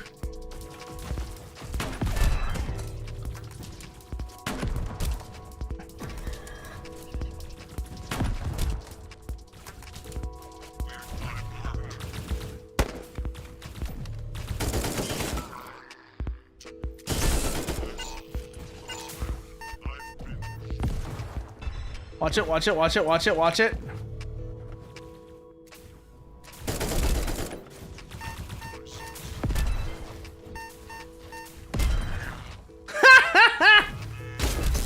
I love when you get the guys with the shields, you stick a grenade to their shield. Cause like, I've just turned your defense against you. Ha ha ha. Sucker.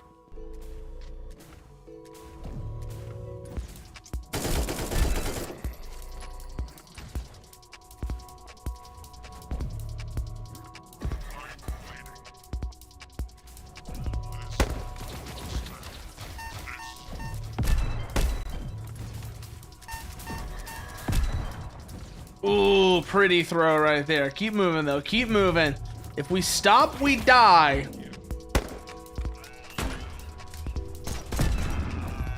Oh, we got him with something there. I don't know which one actually hit him, but we got him with something.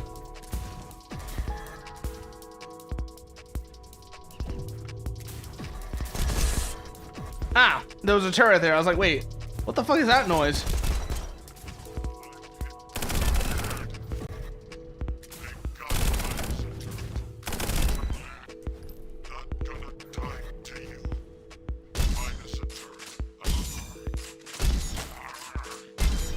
That's right, you sit down.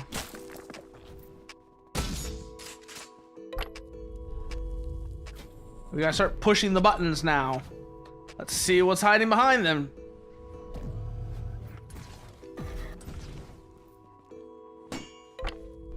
Two.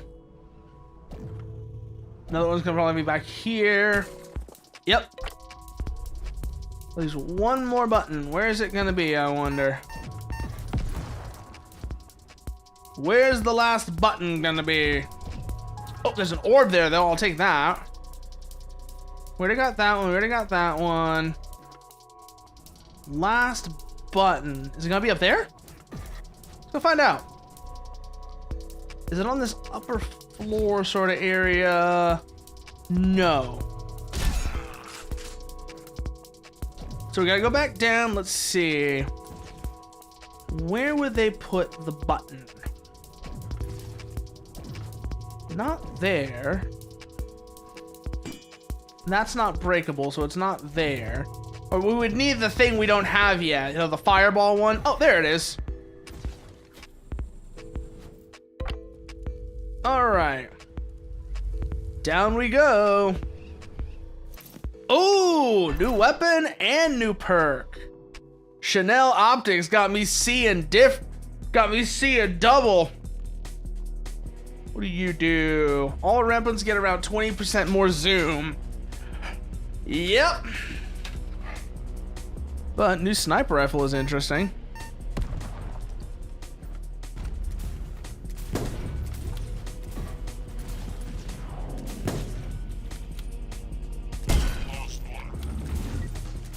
Watch it, watch it, watch it.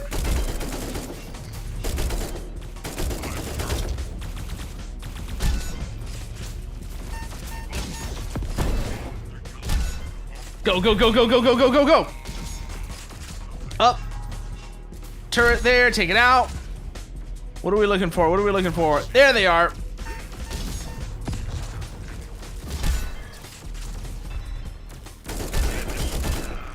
Ooh, what's up here? What's up here? Ah, just some barrels. Ah, there's our exit. Okay, that was a fun little time, actually. Let's see, where does that put us now? Echo Bastion, which is not what we're looking for.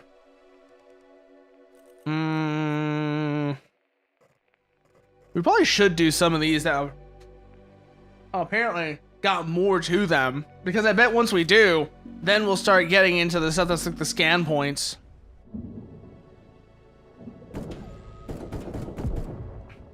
So down below we go. Let's see what's down here. Oh, that's a lot of mines.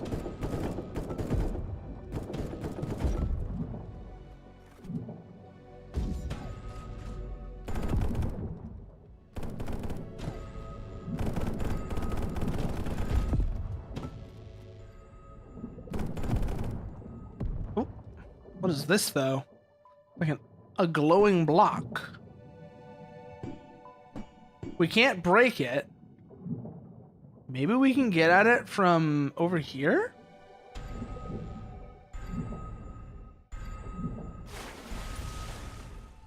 It's worth trying. Oh god. Okay, we're okay though.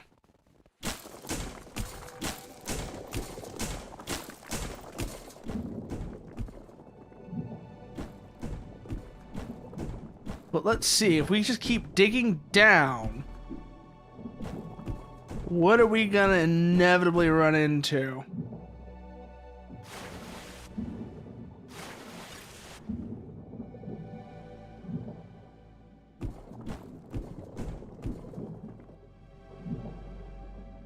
Ah, there it is. Need to go this way.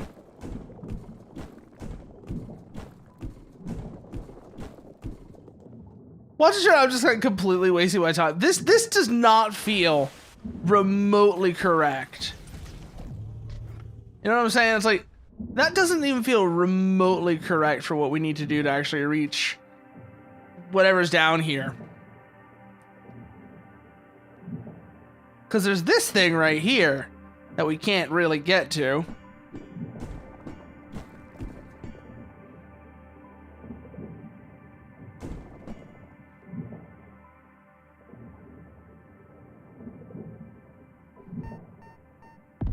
But I feel like there's something to this that will allow us to access it, but I'm not sure what.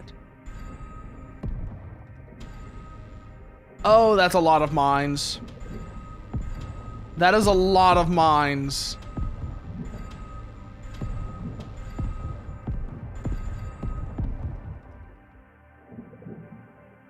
I wonder if the mines... Oh, we found a hat. So that's something. But we still don't know what the deal with this cube up here is.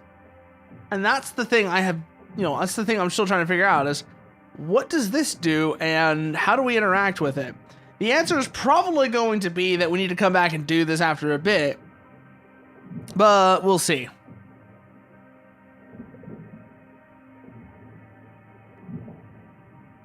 Oh. No, the hat is below it. Okay. So that was everything there. That was everything that was there. Okay.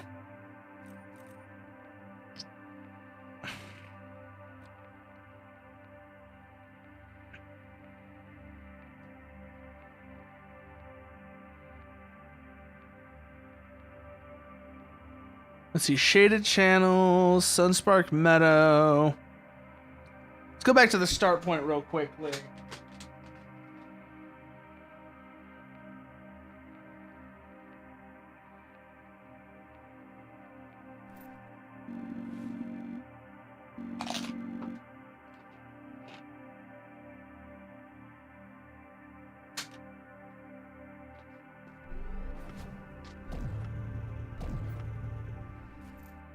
What else have we not done around here?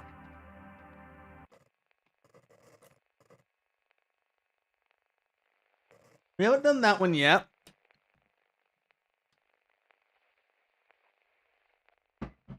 What else is around here?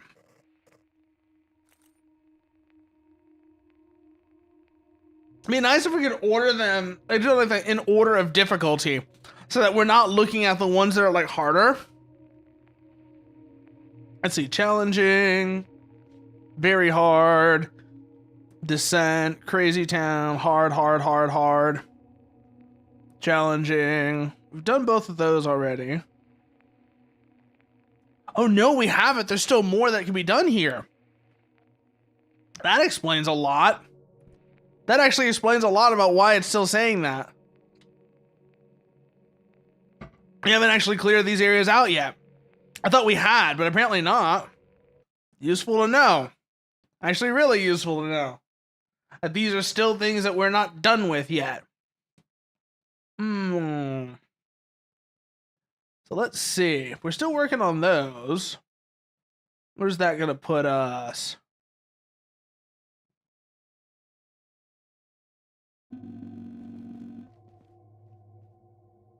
Okay, so we're back here now. Hollow drop. There's still more stuff here, apparently.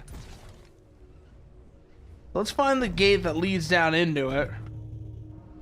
And we'll go from there. There it is.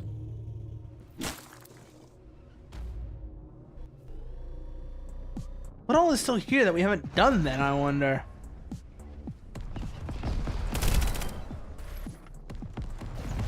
Ah, I see it now.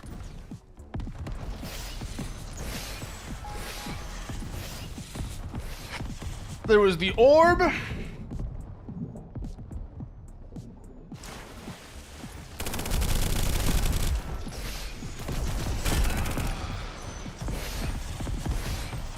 And this hat. Is that everything now? I wonder.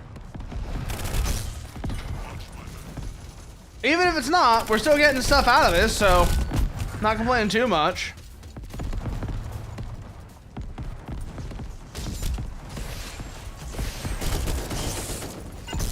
Ah, shit. Let's see, was that everything now? Yeah, that was everything here. What does Hollow Outpost still got, I wonder? Well, let's go find out. I think that's the real answer. So let's go find out, see what Hollow Outpost has got left for us still.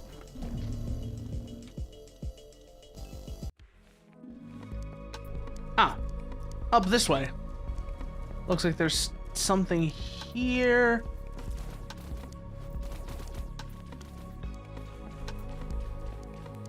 Oh, green orb. That's what it is. Is that everything here? Yeah, that's everything here. Okay. We can leave now.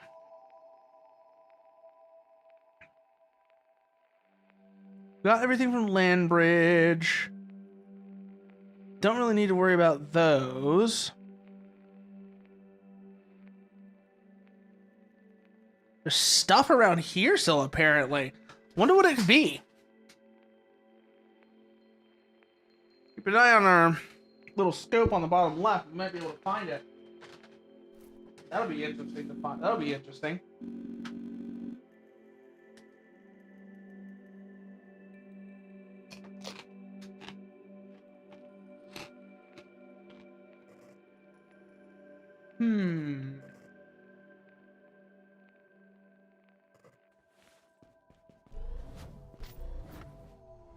Because we got those perks. What else could be around here still, I wonder?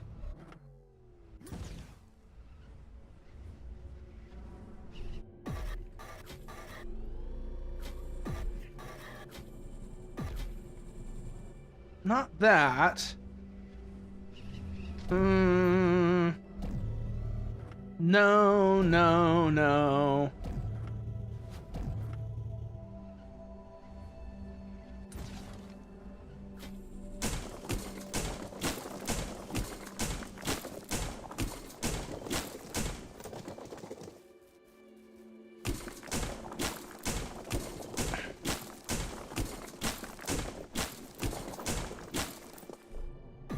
No, nothing there.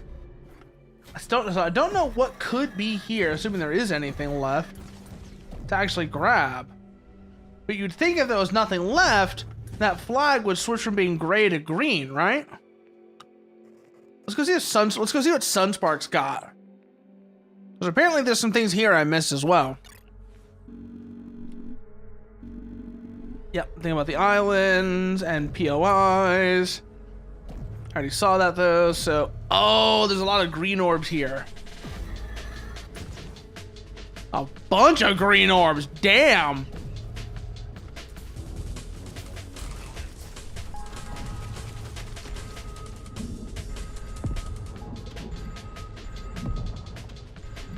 Watch it, watch it, watch it.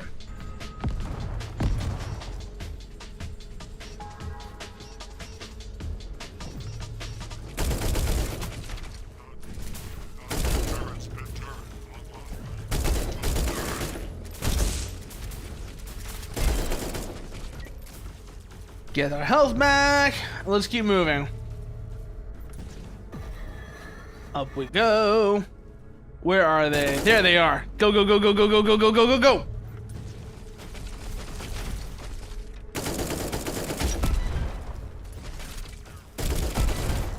How many left? How many left? How many left? Whoa, watch the spider. Watch the spider. Go, go, go, go, go.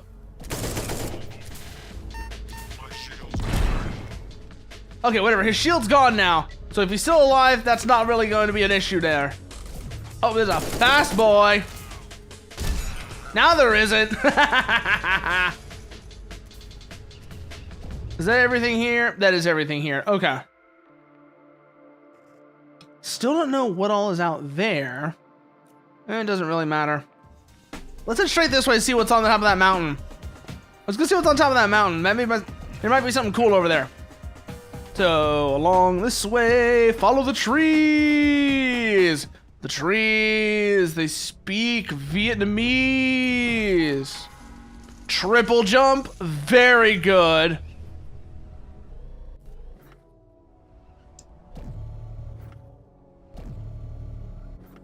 That tells me that red tells me there's something very interesting here. Is that a boss?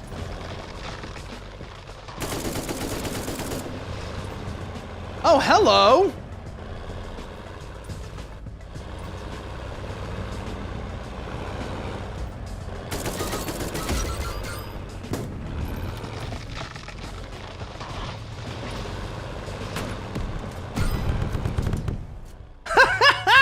I was like a boss or something.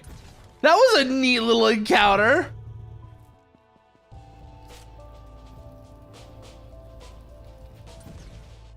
That was a very interesting encounter. Oh, we got another weapon though.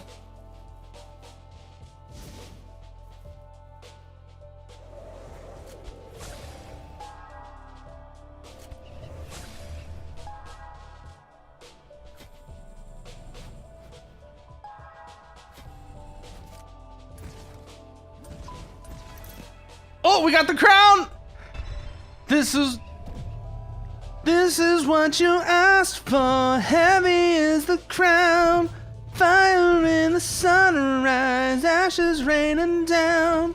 Try to hold it in, but it keeps running out. This is what you asked for. Heavy is the crown. Heavy is the crown.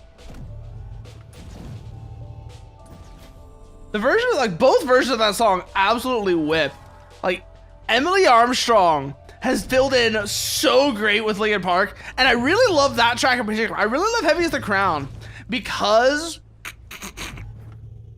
it's a callback to that Meteora era sound. Like not so much Hybrid Theory. There's a little bit of that too, but really it's a callback to that Meteora era sound, which is still my favorite Linkin Park album. I mean, like I said, that will probably always be my favorite Linkin Park album. But From Zero has actually had some absolute bangers in it nonetheless. For example, like I said, heavy is the crown.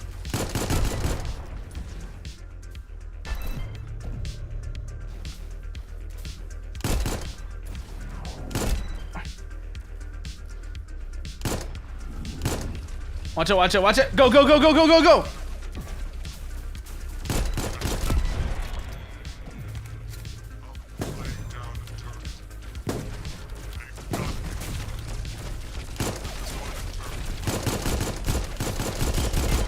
Die.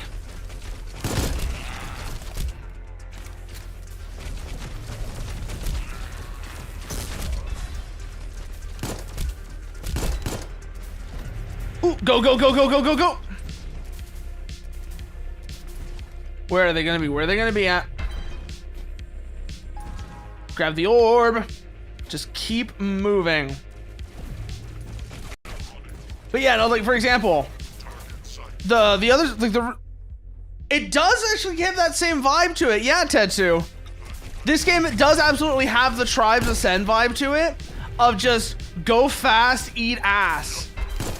Of just, yeah, no, go fast, rip ass. Absolutely has that vibe to it, and it's part of what makes this game's, that's definitely a big part of this game's appeal to me. Is it's a game about going fast that doesn't try to shove in a style system like Ultra Kill, which, like, inevitably that was the thing that ended up killing Ultra Kill for, like, killing my interest in Ultra Kill. And I get that people like the style system, and so I'm not gonna be like, oh, it's a terrible thing. I'm just saying that's why it was ultimately not for me.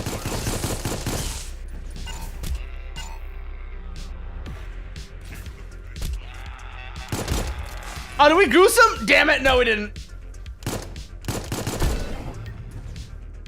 But it's more like that, I've always been looking for more is, yeah, something more like that Tribes or Titanfall feel, where you've got a ton of mobility, and then the challenge comes not from trying to do like a score attack, but from like a score attack or frame perfect inputs, but from just the scenario, the situation you're put in, and the fact that the fights are so hectic.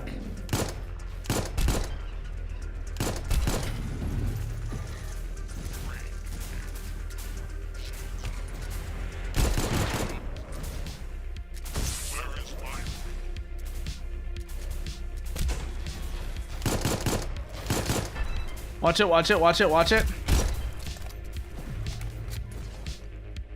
Where is he, where is he, where is he?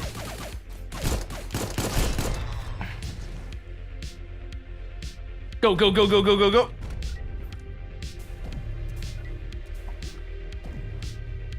Where are they gonna be? Where are they gonna be?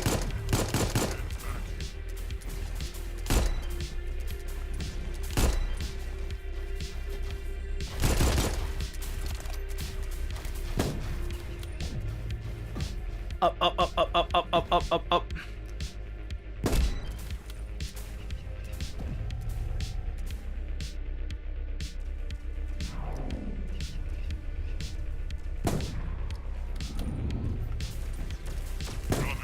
Whoa! Watch it, watch it, watch it, watch it. They went into the water. Follow them in. Lost them. But there's an orb down here. Grab the orb, grab the orb, grab the orb. Orb. I needed it. I need orb.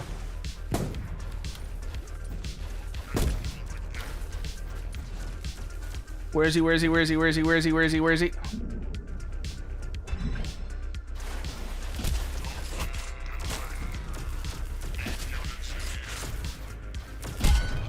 Okay, it's one down. That's the same guy. Because that's the one who's alive. Come around, come around, come around. Where'd he go? Where'd he go? Where'd he go? Where'd he go? Got him. Oh, the best for last tracers are so cool. I don't know. I feel pretty alive. I don't know about you, Tetsu, but I do. I mean, I can't help you if you don't, but I don't know about that. I don't know. I don't know, man. That might be a you problem. Ooh, hat.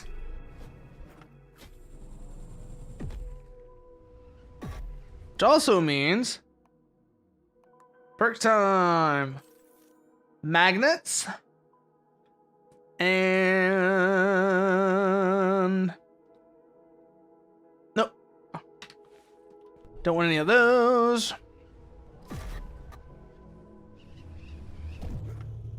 Get the orb. Look around. Oh, there's a weapon in here. See that red arrow? That red arrow means that red icon means weapon. I'm wondering where it might be. It's probably an easier way to get to it than just tunneling through a mile of whatever the ground, like through just straight through the ground. Yep, there's the orb. Yep, it's down here. Oh, hello. What do we got? MP5. Okay.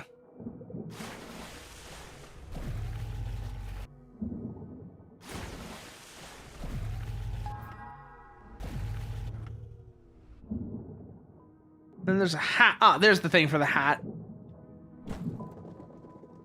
What are you gonna be? Doesn't matter. I just really want you for the perk points. At least for now. Let's go and see what our hat options are actually looking like. I'm kind of curious now because we did get a bunch of them already. Cosmetics. Suit.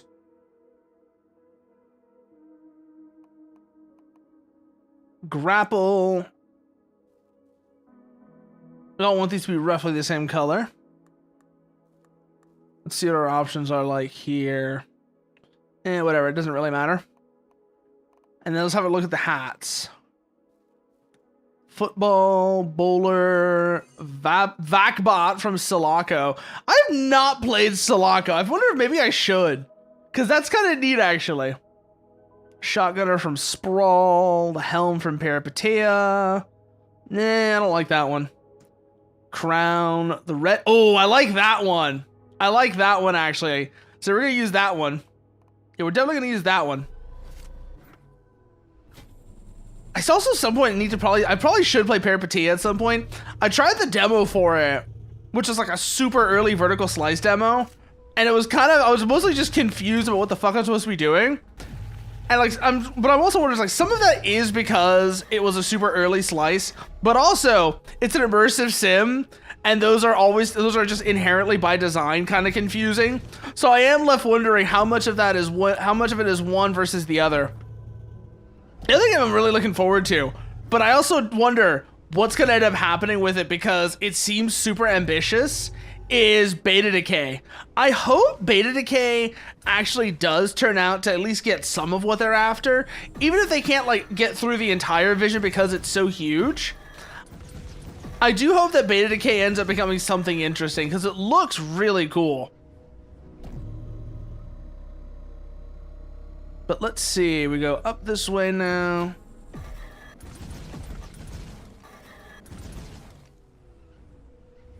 Through there.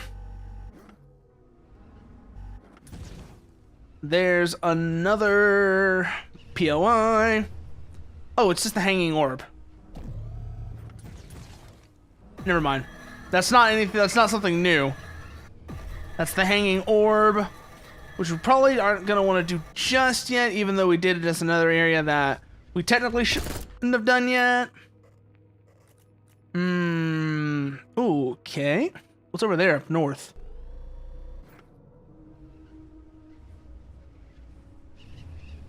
Let's at least look at the dev notes for this. I think that might be interesting.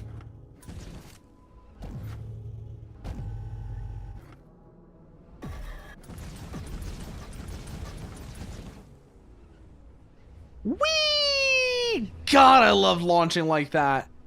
I love doing that jump launch. It's so stupid, but it feels so good at the same time. Take advantage of the fact that while you're going up a wall like that, your jumps are constantly resetting, so you can just fling yourself by spamming them.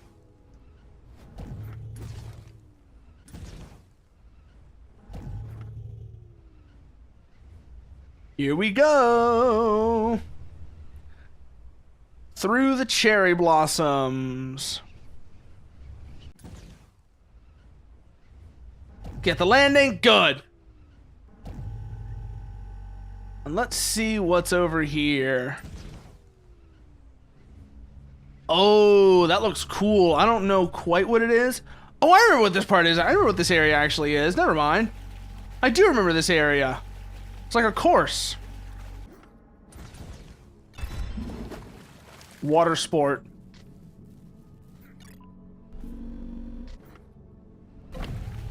Yeah, because you go through the rings.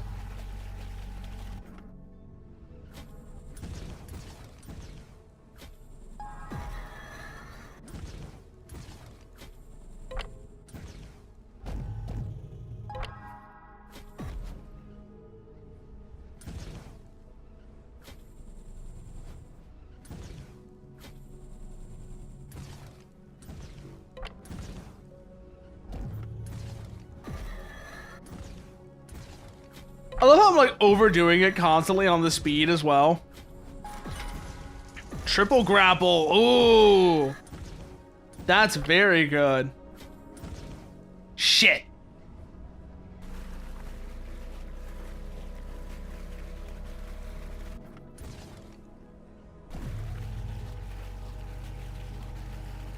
All right, let's run that again.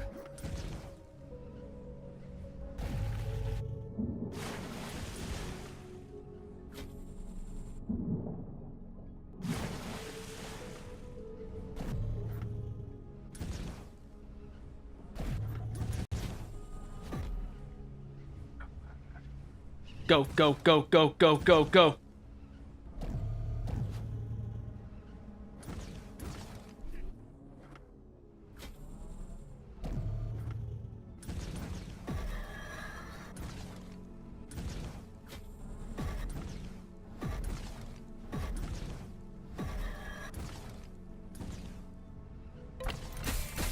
Ooh, okay, that's the last ring. Let's see what that opened.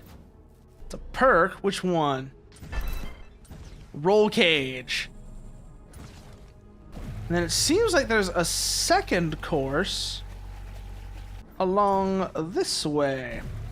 How do we get into this one, I wonder?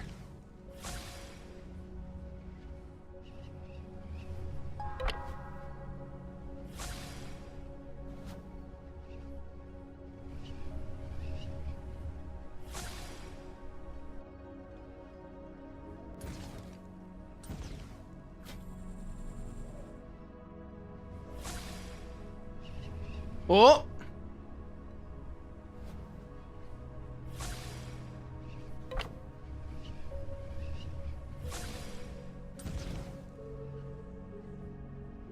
Oh, it was a little weird.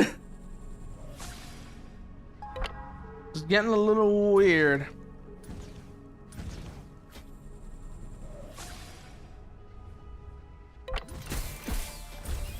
Oh, we got something here.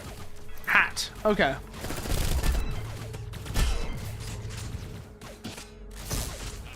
Oh, watch it, watch it, watch it.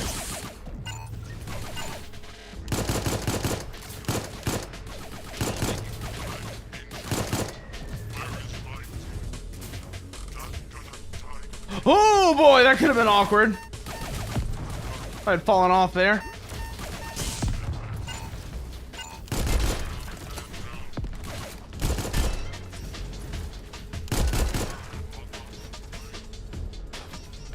Whew, okay, we're good, we're good, we're good, we're good.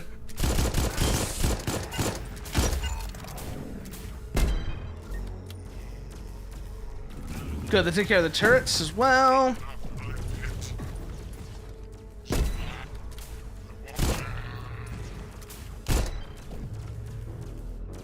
Watch it, watch it, watch it. Don't fall off, don't fall off.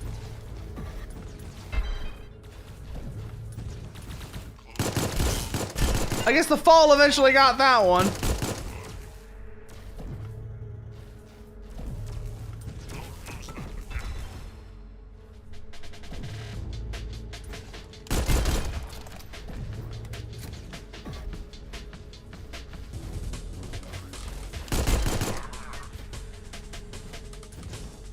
Where's it gonna be? Where's it gonna be? Where's it gonna be?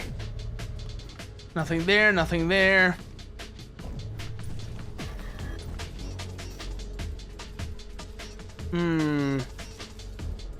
Ah, there you are.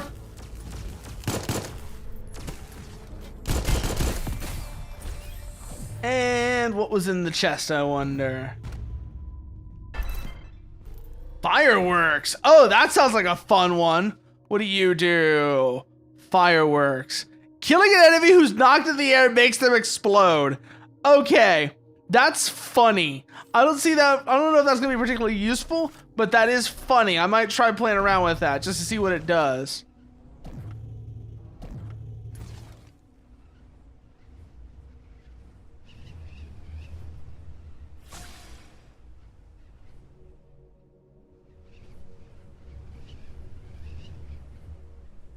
Can you go down?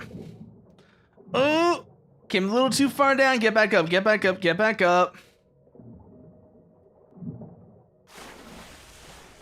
And then let's see. Come through here. And along the ramp. We've already cleared this area. We've already cleared this whole thing out. And we got both of the perks from it. One more useful than the other, at least to me. So let's see, where can we go from here next? Where can we go from here next, I wonder? Yeah, this way, okay. Just straight west, and let's see what we find.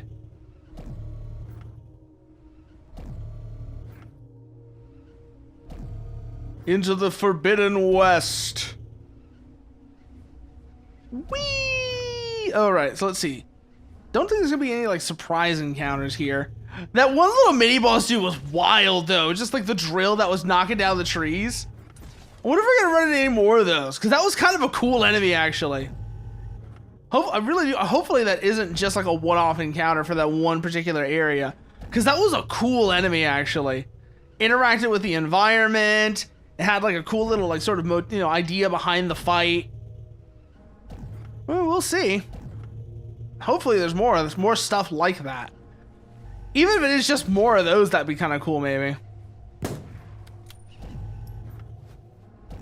But let's keep moving.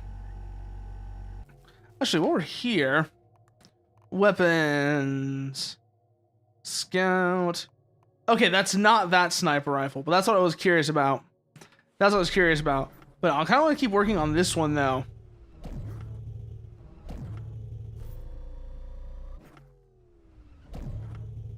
So let's keep going. Okay, there's 2 points here. We don't know what either of them are.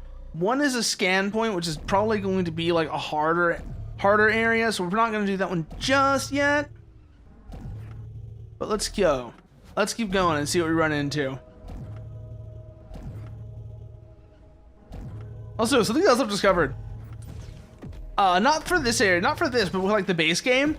I really, really liked just running through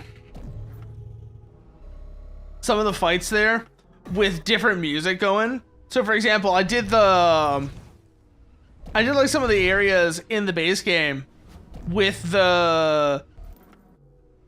is like a Nightcore playlist going. Yeah, so it was a Nightcore playlist going. So I had like Nightcore versions of I Don't Care, Catch Fire, etc. Just blasting as I'm going through it, and that got pretty wild actually. That got pretty crazy actually. It was a great fucking time. Let's see, we go this way. What are we gonna run into?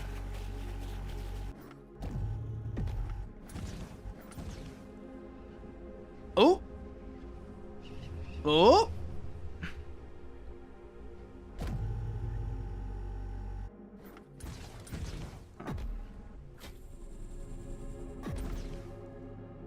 Oh no, don't crash, don't crash, don't crash. Okay, we're good, we're good, we're good. We probably don't want to stick around here though. So let's leave.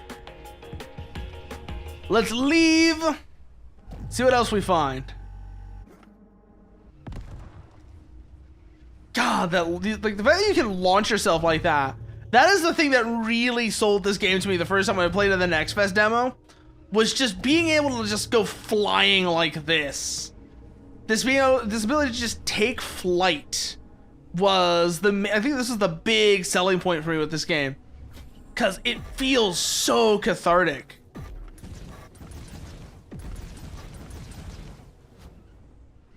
To just do that. Let's see, what is this gonna be, I wonder? It's out in the middle of the water, which means it's gonna be under, so board off. Oh, yeah, no, we're not doing that yet. We're definitely not doing that yet. So come back up. Let's see where we go from here then. Yeah, along this way. Let's see.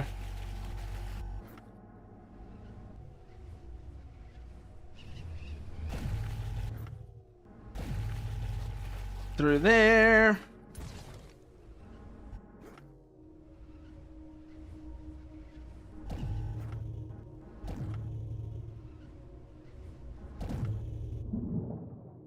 Up, up, up, up, up, up, up, up, up, up, up.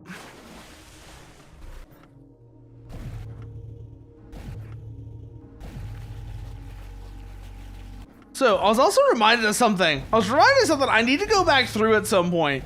Because I never really watched it, or like, I don't know if never really watched it. I kind of need to at some point. I need to go back and actually go through Read or Die. Because it's one of those things that I've never actually like seen myself. I actually never actually watched it myself. Or read it. Watched or read myself. But I knew people who were real. I knew people who were really into it, and I also remember it being in a bunch of like AMV stuff way back when, and it always looked really good. So I feel like that's something that is a mistake I need to correct at some point, is go and actually see what Read or Die is, at the very least, so that I know what it's all about. Let's see. Any other areas that we have not yet? How many other discovered? A bunch of undiscovered areas is the answer. Go to this place, and then leave immediately, because we're going to come under all the fire in the world.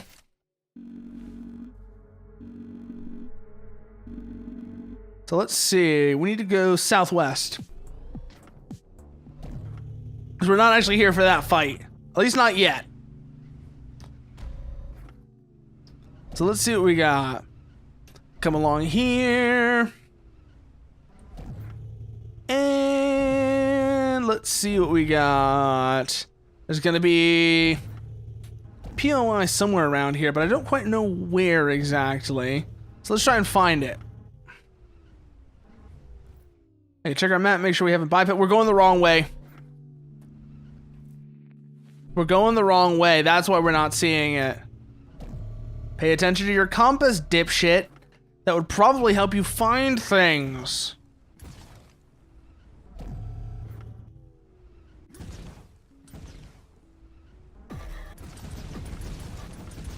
Whee! That's such a stupid thing that works. Oh, it's such a stupid thing that works, but Jesus Christ, just yeets you into the air. Absolutely yeets you into the air. It's great.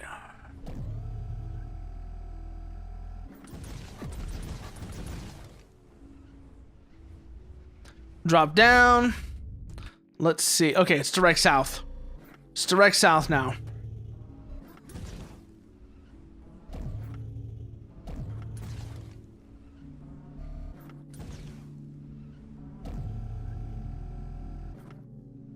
Means it's probably gonna be that down there. It's that down there. Okay. It is in fact that place down there. Keep moving, keep moving.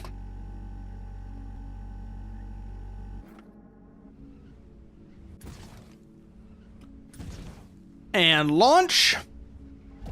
And what do we got here? A crystal of some kind. Oh no, it needed to load in. Grass top. Okay, that's a scan area we can do soon enough, but first head direct south and let's see what this next POI is. We're kind of just mapping out all the POIs at this point, just to see what's what and get an idea of what our progression should actually be. Just realizing that that's basically what we're doing here. We're just mapping out the POIs, just sort of like build up a layout of the area, especially since there's so much. There's not nearly as much in this game that keeps you from getting to the more challenging POIs as there was in the first game, where like you needed to unlock different mobility things in order to be able to even reach some of the more difficult POIs. I originally wanted the building terrain to be one of the powers. Problem is, they're so fast and mobile. The grapple, wind, and double jump combo is so powerful, there really isn't any need for the player, in a situation where the player needs to build anything. Yeah, and it's not like there's any sort of base building mechanics either, which means you wouldn't benefit in that sense either. Wonder what that would have looked like, actually. If there actually had been like building, I do wonder what that would have looked like. Now that I'm thinking about it. Could have been interesting. That's for sure. But let's see. Next POI is here. What do we got? Skirmish Woods. I love Blood... Dude, we love Blood Rain.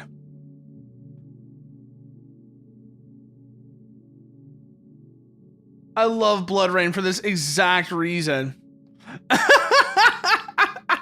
I see what they're saying now about the weapons all like being visible on the player. Yeah, they gave it a cheat code that made every weapon the player had in their inventory actually show on the character's body. I think that it inspired me to show all the weapons on their character in EPN. The other cheat code I always remember from Blood Rain, it was called gratuitous. I don't remember what the actual code was. I remember it was like gratuitous dismemberment. And the thing it would do, and so what it would do is gratuitous dismemberment made it so that pretty much every attack that you hit an enemy with, unless they were a boss, would hack off limbs. So all of the mooks, anytime you hit them with an attack, hit them with the blades, it would knock off limbs. I'm pretty sure it made it also incredibly easy to shoot limbs off as well. And it got absolutely comical because on one hand, you have the fact that limbs are flying everywhere, but also dismemberment absolutely trivialized a lot of the combat in ways that were kind of just game breaking. It's one of those things you didn't want to have turned on all the time for that reason, but oh man, when you were just in a mood to turn people into chunky salsa, it was super satisfying.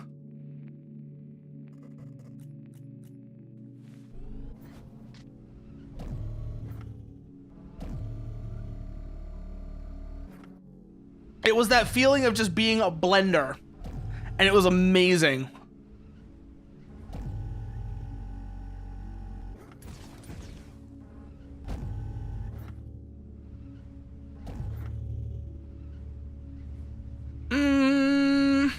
What do we got here then? Flooded Valley. Like I said, we're just kind of mapping them all out right now.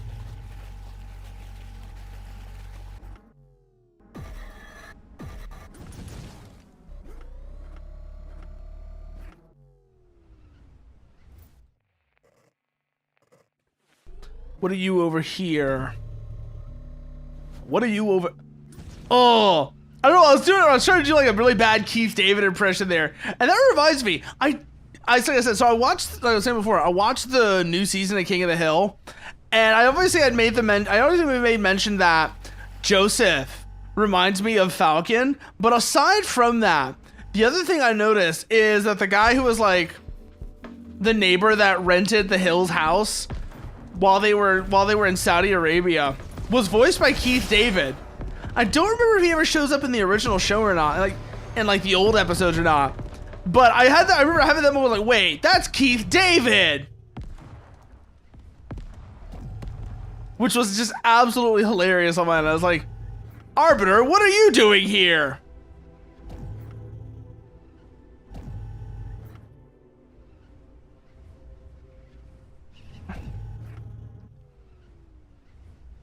Keep moving. Another POI there. Like I said, we're just mapping out the whole area first.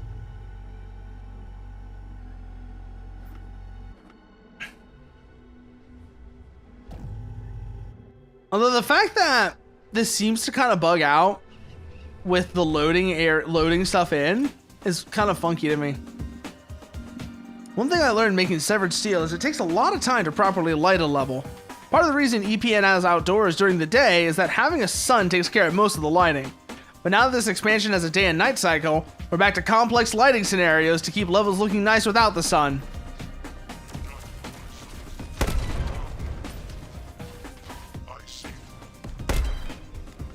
Bonk!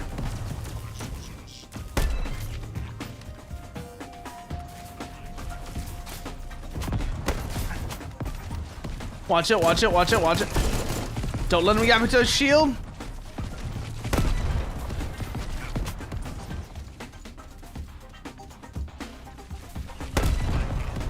Oh, we little premature there, but otherwise we're still good. We're still good.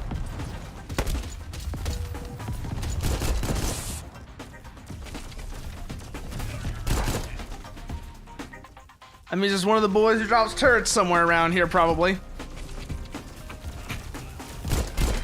So keep an eye out for him.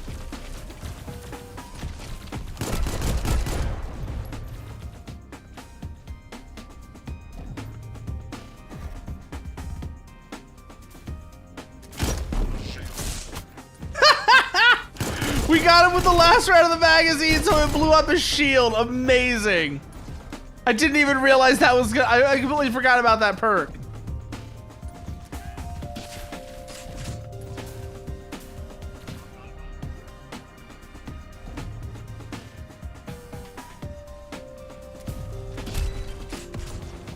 Keep going. Keep on moving. That's all we gotta do now. Just keep going. Where are they gonna be? Where are they gonna be? Over this way? Get rid of you. Come along here. Nothing, nothing, nothing, nothing. Drop into that one. Up the ramp. Want to clear out these guys before we actually start doing the ring course, because otherwise they're gonna get in the way. Although that might be the whole point, is that you're supposed to navigate it with them getting in your way. So, we'll see.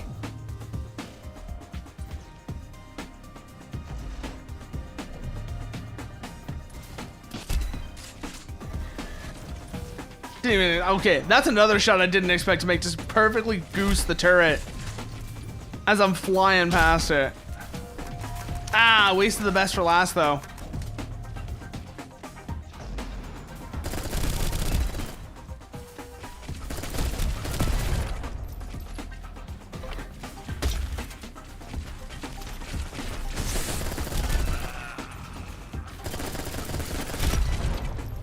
Okay, got that one as well.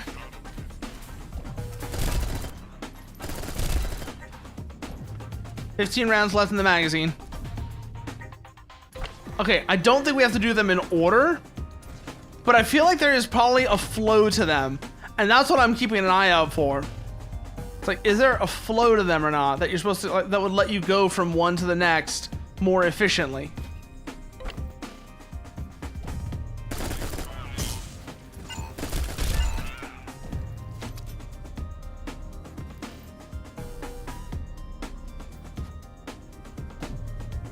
Keep moving, we'll see what we find. I don't know if there is or not, but it feels like this. It feels like there ought to be. You know what I'm saying?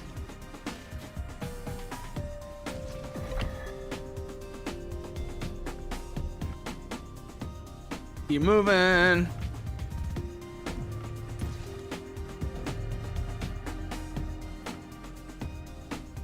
Ah, more rings over here.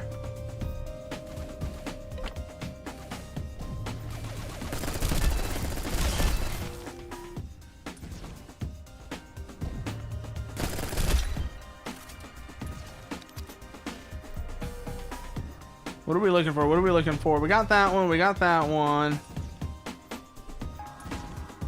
Anything there? No.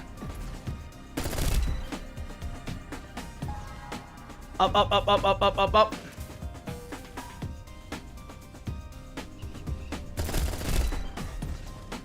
Keep going. Looking for more stuff. Ah, there's one.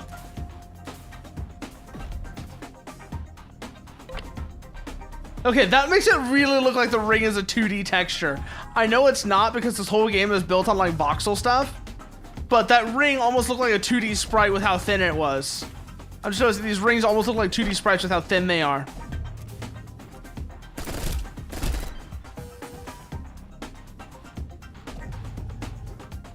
How many left? How many left?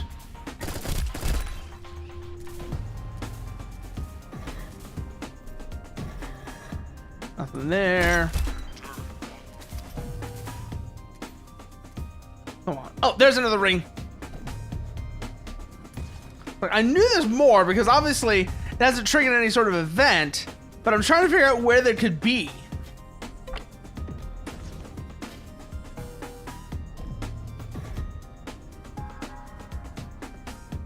Nothing there. Keep moving.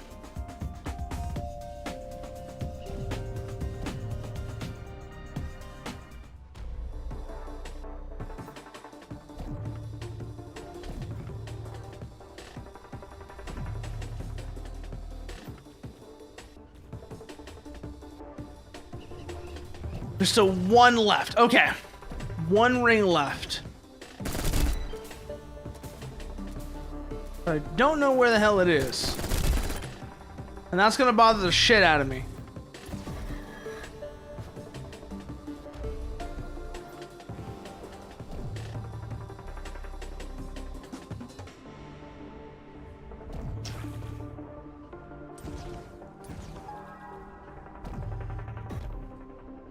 Anything there? No. Okay.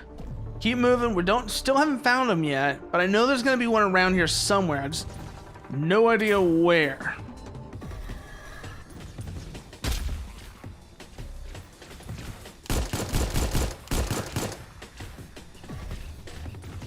Oh, watch it.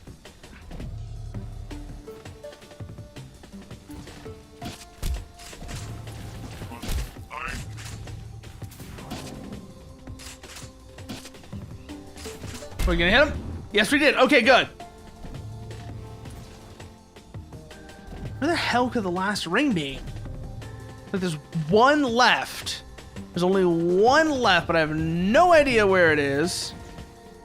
And that's gonna make things interesting, to say the least.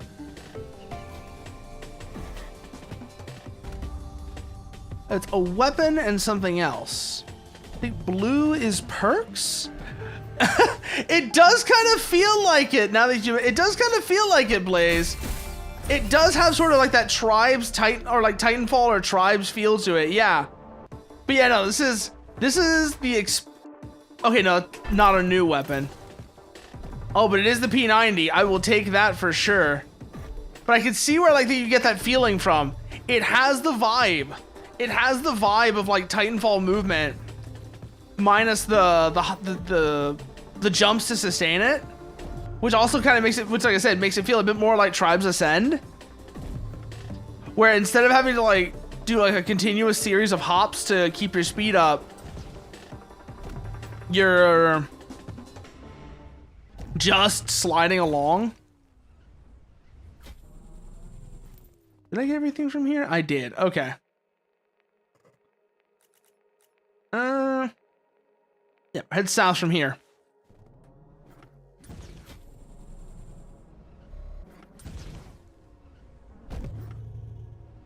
So we go this way. Up this slope. And then Gates of Hell Ostfront. Let me see what this is.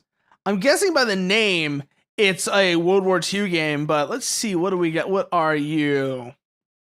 What are you?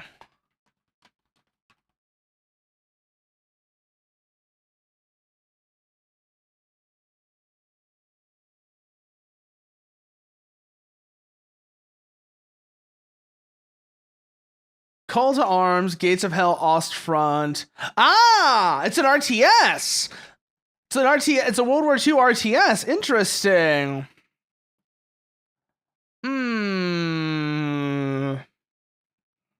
It's one of these that I actually did play for a little while. Not this one. I never played this one. But that reminds me, I need to get back into it at some point. I might just want to try and get back into it at some point. Is the Men of War games. And the reason why, oh yeah, Men of War does the exact same thing where you can like take like direct control of an individual unit. It's funny, we both were like running to that same conclusion, that same thing about how Men of War and Gates of Hell, Ostfront, let you control individual units. So yeah, that is absolutely something, a game I might want to try out. But also, I'm also just gonna say, I feel like World War II games need to start doing more theaters, because there are theaters that don't get enough attention. And I'd love to see more stuff with them, because everything, these days, World War II games tend to mostly be, something Pacific, something Africa, Normandy landings, Normandy landings, Stalingrad, and then everything else is forgotten. You know what I would love to see? Do you know what I would think would be a great World War II game? Oh, that's really cool. You know what I think would be a great setting for a World War II game, though, Blaze? And, like, bear here with me. So, yeah, Africa doesn't get much attention either. But you know what would be a great setting for a World War II game? Early war. And it would play like Halo Reach, where you're doomed from the start. But imagine a game where you're playing as a Polish soldier during the early invasion. And I'm not just saying this because you're Polish. But imagine like a game that focuses on that early war era, or like those early parts of the war, where it's one of those cases where you're doomed. You know that whoever you're playing as is doomed because of how things historically played out. But that means, hey, look at Halo Reach. That works really well for Halo Reach. A somewhat common complaint for both Severed Steel and EPN is that some areas are too small to wall ride or wall surf in. I actually like that about our level design. It makes for interesting contrast in how to best navigate different areas. If every area had to be large enough to surf through, I think the design would get... Yeah, I know, it's like... Okay, that I'm very much definitely agree with. It's like...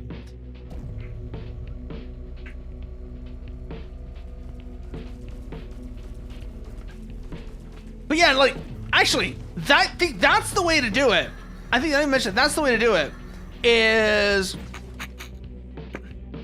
a World War II game. Imagine like a World War II game that was exclusively focusing on theaters before December 7th, 1941.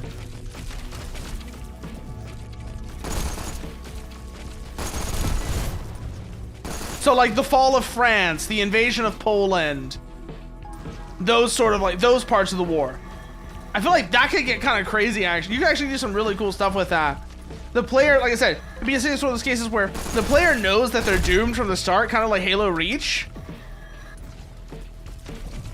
Oh, that sucks. That sucks.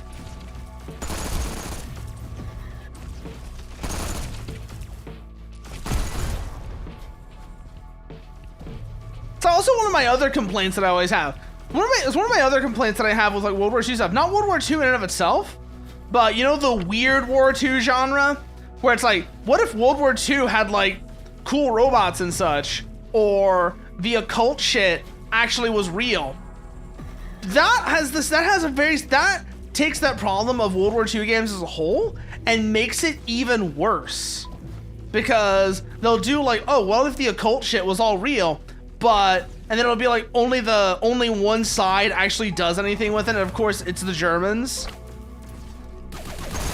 It's like only the Germans are actually doing any of the occult shit, where it's like, oh come on, imagine if like the British, if British infantry had like combat druids, or the Knights of the Round Table could be summoned, they could summon like the Knights of the Round Table to fight on their side against, the Nazi demon soldiers or whatever.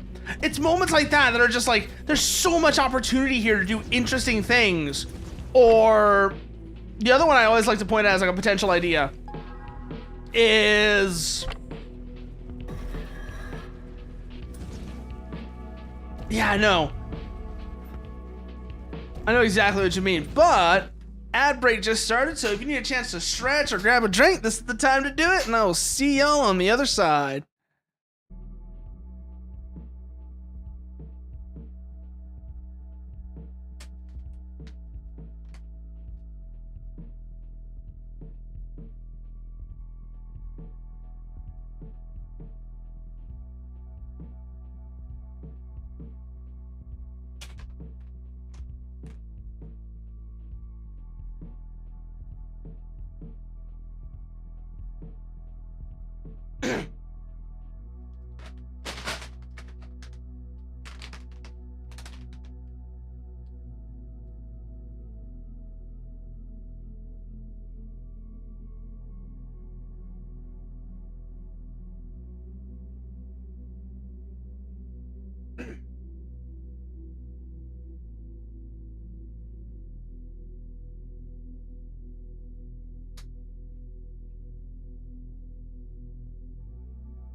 Ugh.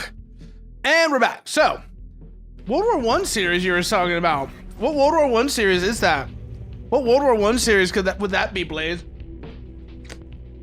Because also, you mentioned World War One, and that reminds me of something I find really funny.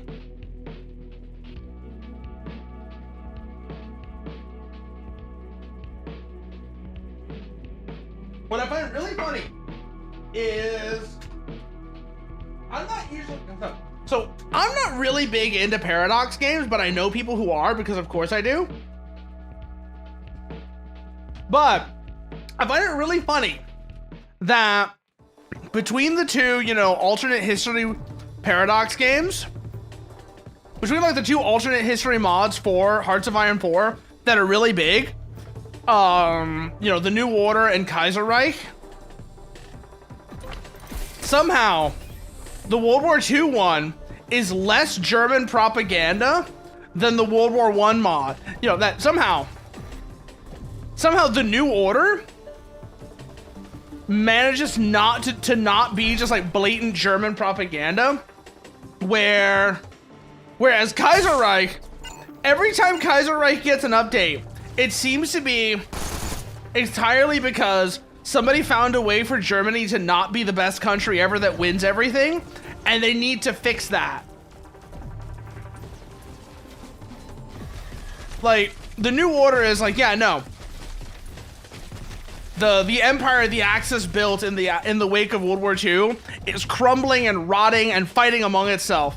Whereas Kaiserreich is like, yo, yeah, Germany is the best at everything. What do you mean? What do you mean? No, we will update the game so that Germany will win everything forever.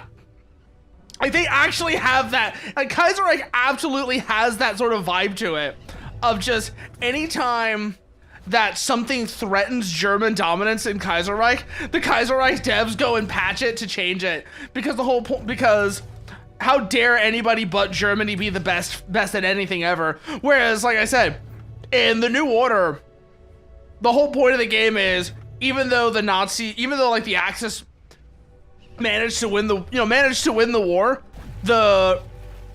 the Allies didn't go away, and they kept the fight going, and now the Axis Empire is crumbling and rotting. It has so much more awareness, which is the inverse of what you would expect. Because you hear, you know, alternate World War II where the Germans won the war, and you think it's going to be the most Varibu bullshit, or it's going to be the most, or it's either going to be like it's either going to be the developer as a closet neo-Nazi, or it's going to be like Wolfenstein, the more recent Wolfenstein games, where it just has some really dumb ideas about what would happen afterwards.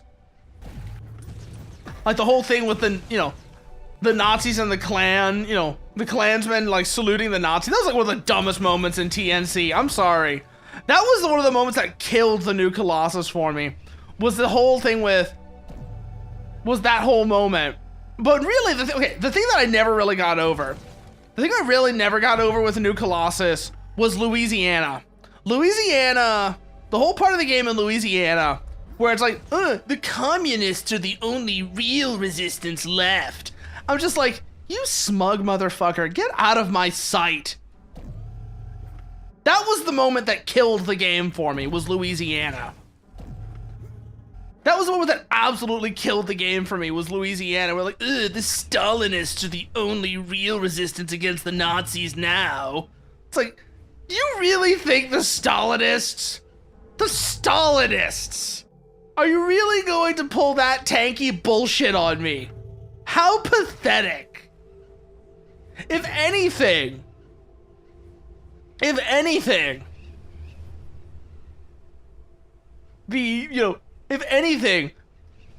the Stalinists would find some way to break their association with Stalin and find some new communist dictator to associate themselves with, and then get buddy-buddy with the Nazis. And they would be like the mooks that the Nazis end up betraying. And that's the only reason they will be on the same side as you, is they're like, it's like, fool me once, shame on you, fool me twice, shame on me. And you would just remind them that they got duped twice.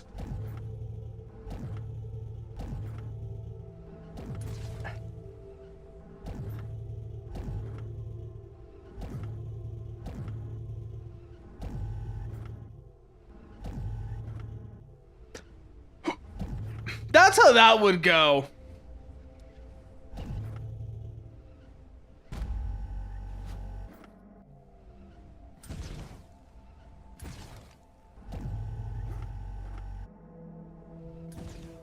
And that's putting my usual objections to, Das Nazi Nuke, which I've never been fond of that as a trope for like alternate World War II is, ooh, the Nazis got the bomb. Every time I see that, I'm just like, no, start over. Throw away this plot, throw away this story, and start over. I don't care if they stole it. I don't care. Actually, if they stole it, it should end up being a case of they use it and then they find out that wasn't the only one. That should be the one was like, oh, we have stolen the We have stolen the atomic bomb. We have like 4 of them at least. It's like, oh yeah, no, fine, cool. You stole one of the bombs. Big deal? Yes. But we have more of them than you, and we actually know how to make them, which you don't. Try again. That's like one of the only ways I can see that working out. Although, like I've said before, I did my whole thing where I did like sort of a block out of how I would have written the Wolfenstein games that came out, the Machine Games Wolfenstein games. I did like my whole thing of how I would have written that out. It's a very different beast entirely.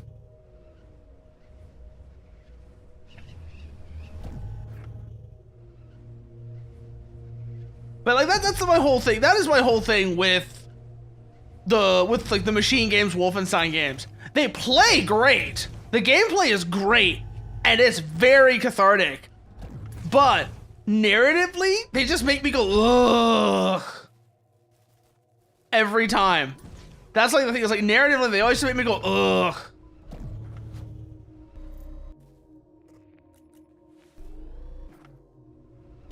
Because they rely so much on... And it's entirely because they do stupid things like, the communists are the only real resistance left. Just like, what? No. No, this is stupid. Get out. This is a stupid idea narratively.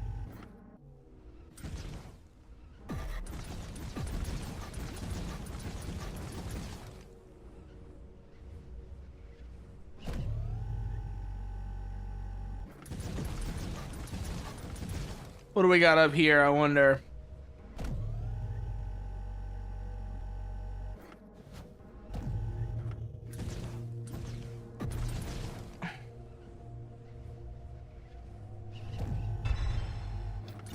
Dual Danger! That's a cool name for a map. That's a cool name for an area. Oh, wow. Apparently, we just took damage from touching the wall. Okay.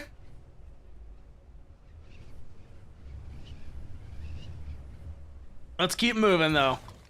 Like I said, we're just gonna map this area. We're gonna map out all the POIs, and any of them that are like not saying that like red warning text, we're probably gonna do them as we find them. Because why the hell not?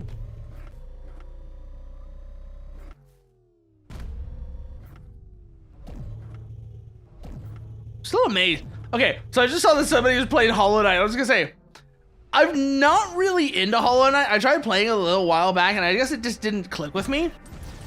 I'm still amazed that Silksong has actually got a release date now. I'm gonna say, I'm still amazed that Silksong actually has a release date now. Breath of the Wild's design was a huge influence on the design of EPN. Start with a short tutorial that doesn't feel like a tutorial, then release players into an open world with hidden items, boss fights at each map corner, and a final confrontation in the center. Yeah, no, I can see it. This is a cool looking zone though. Oh, this is an area I should have come to earlier.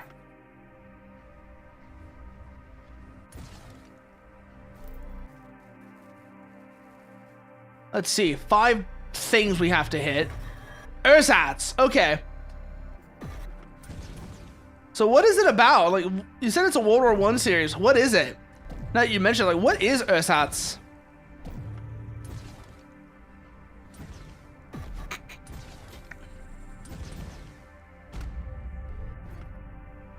Because I mean, I'm guessing it takes place during World War I, but beyond that, I don't know much about it because I've never heard of this before. What's it about?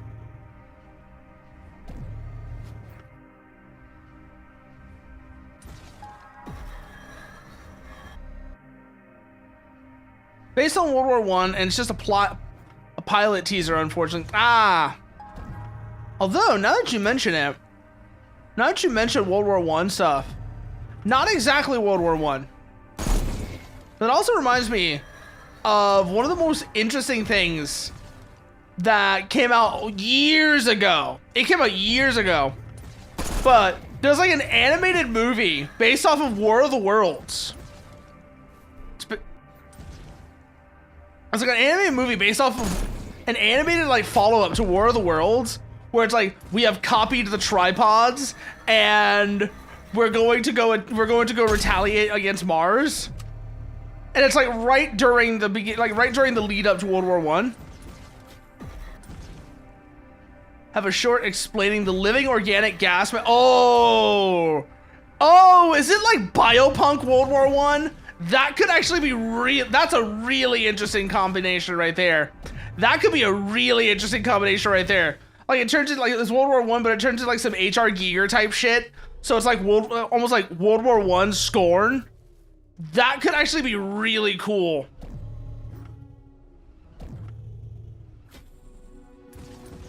Like a biotech World War I sort of setup. That sounds potentially really cool.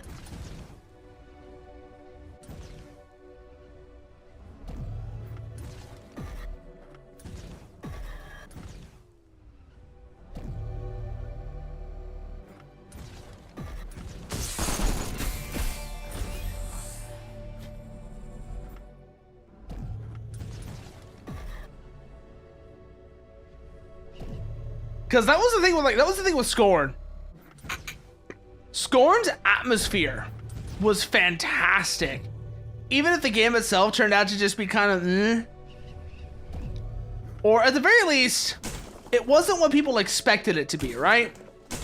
Scorn turned out to not be what people thought it was, what people was hoping for.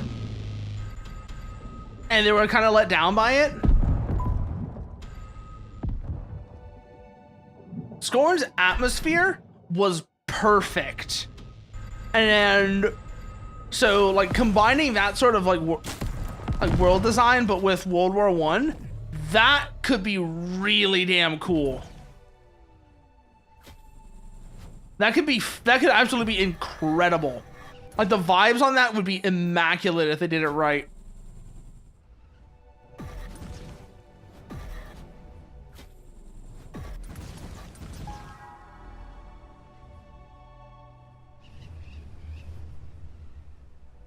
All types of beings serving in the army, mutant zombie, hog person. Oh, that could still be really good though. That could still be really good. That still sounds like it'd be a really cool combination, actually, that you mention it.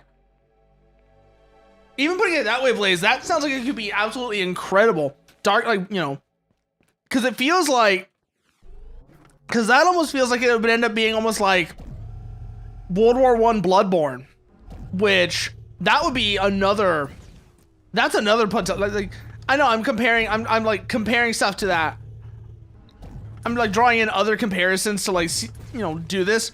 But like Dark Fantasy World War I, that could actually be really cool. Like Victorian or early industrial dark fantasy is one of those settings that I've always had a soft spot for. Like Victorian and industrial dark fantasy is one of those settings that I've always had a soft spot for, where, you know, it's like,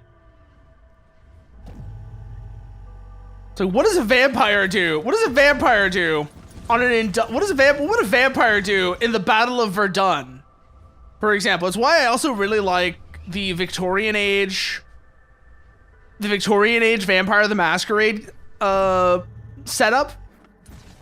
Because that's something, and that's something I want to do more of. It's not exactly the same thing because that's like that's World of Darkness, and it's also not really like World War I, but it's that time period. It's that time period that I'm really interested in. It's the same way how, like, for example, something like Berserk, right? Like, imagine. Actually, not Berserk. Actually, I know exactly why I like that. So, not Berserk, but now that I'm mentioning it, I know exactly why I have like a real appeal for that setting, real soft spot for that setting. There's another manga from like the 80s or early 90s called Bastard, heavy metal dark fantasy, that sort of leans into a lot of those ideas of not quite the same, but you know, there's like salvaged bits of, you know, it's like post-apocalypse plus magic And so you have like these like bits of, you know, like salvaged bits of the pre-apocalypse world that mean that while you have castles and such, they're also like steam castles and shit. And then you also have magic going around with that, and it all blends together, and it's really cool. That's one of those ones I've always had. That's another one of the reasons why I've always had a soft spot for that sort of vibe of like industrial dark fantasy.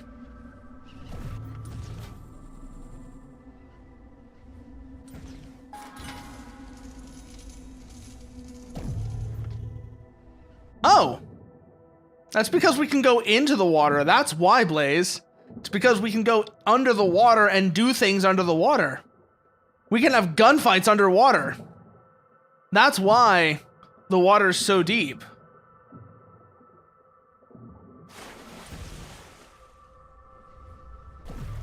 Like that down there? Yeah, we can reach that. Hey, Armatron, what were you up to? What were you up to, Armatron? Splatoon 3. Ah.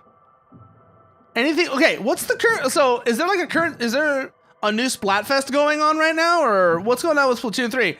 I mean, I admittedly have never really played it, but I do like following it because the Splatfests in particular do end up being kind of fun. Just watching how heated people get over these like little trivial things, like it's basically, you know, the butter battle, you know, the one Dr. Seuss book. No Splatfest right now, just your daily salmon run. It's funny you mentioned salmon run. It's funny you mentioned salmon run though.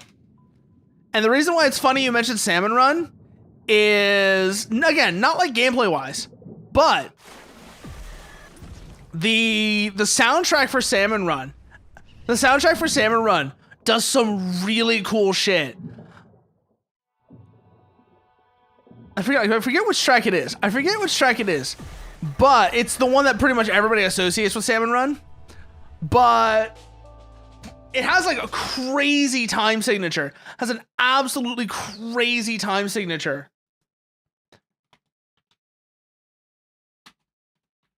Which one was it?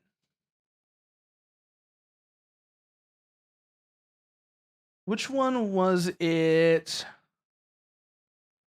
It wasn't that one. It wasn't that one. Was it Deluge Dirge? No, it's one of the Omega 3 songs, but I'm trying to remember which one it is. Fishing Frenzy. I love Fishing Frenzy because it has one of the most insane time signatures. Like, it's absolutely nuts. I gotta try to remember which one. I'm trying to remember what it is. I have to go look to see what it is. But Fishing Frenzy has an absolutely insane time signature. And that's the thing I mostly remember from it. Aside from the fact that the song is actually really good too. What was the time signature on this? It's absolutely bonkers.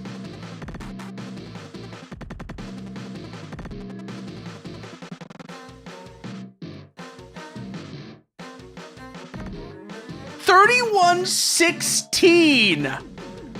That's what it is. So you can either do it as like 3116 or 44 combined with 1516, both of which are absolutely nuts.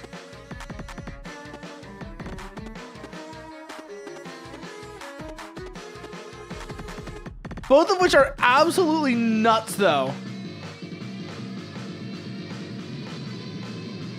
But see, even like 44, 15, 16. But regardless, the fact is like, it gets into like absolutely insane time signatures is one of the reasons why I love Salmon Run.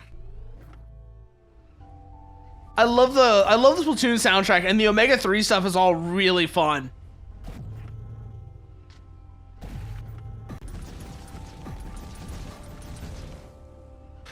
Keep going. Ah, there's a perk down here. I just noticed that. How do we get to it now? Oh, we gotta go up.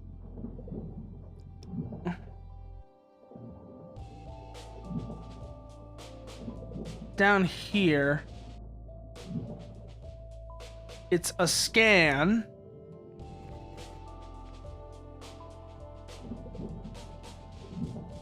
Oh, it's gun game.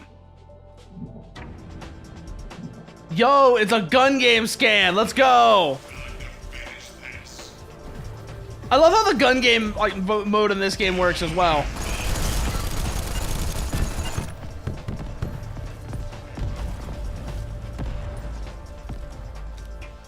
Oh no, it's not actually gun game. I'm guessing that's the bonus scan.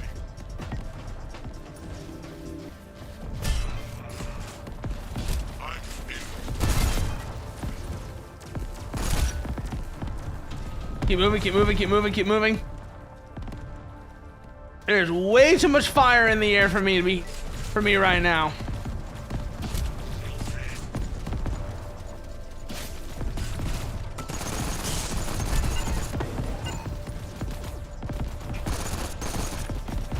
Watch it. Got him with that one though.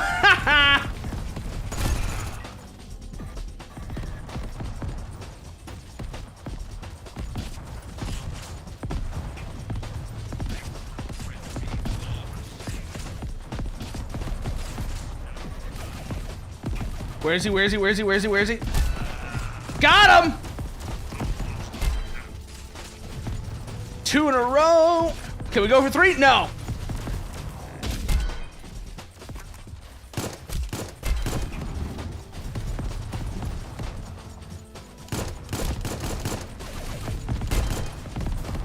Keep moving, keep moving, keep moving, keep moving. Huh. Why is one of you red and the other one blue? Whatever, you're dead now.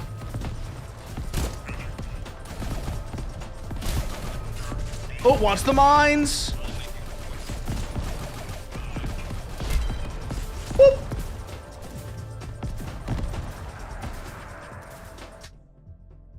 It was like glitchy abrupt stops every few notes combined with how they sounded reminded me of some ear-hurting breakcore, usually made for a furry because... Yeah, I don't know why, but I do enjoy a lot of that stuff. I do enjoy that stuff sometimes. It's not always like my go-to music, but I do occasionally enjoy that stuff sometimes. Like you said, the really grating like breakcore hyperpop kind of stuff. For whatever reason, it's like I said, it's not my go-to sort of music, but I do enjoy that stuff periodically.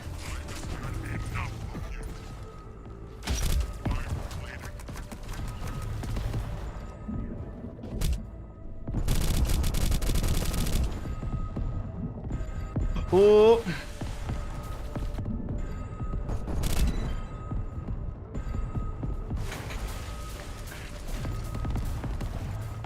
And yet the music is fun.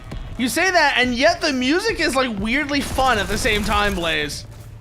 Maybe this is like one of those things where we have kind of like different opinion, but like you're right. The song names tend to be really dumb, and so the song and album names tend to be kind of dumb. But the music, at least the music and stuff, I tend to actually rather enjoy. I think I can tell you why. I think I can tell you why. You're...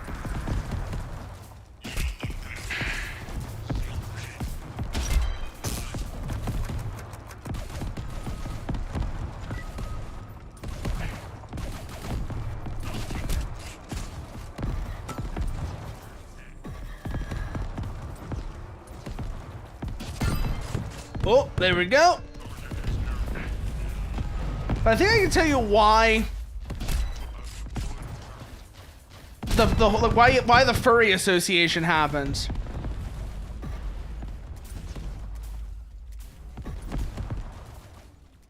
I can tell you why you have the furry association at the very least. And it's because, not necessarily because of furries, but because there's another crossover point there that kind of, you know, intermingles with those two, which is one of those things that there's a lot of crossover with furries.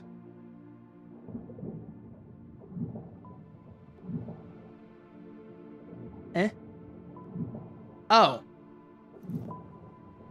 Okay, so we got a new weapon. Okay, we'll come back to that. Meantime... Yeah, it's one of those things that you have to have a very particular sense of humor to really enjoy. It is one of those things they are definitely made for a person with a particular sense of humor, which does not cross over with your own.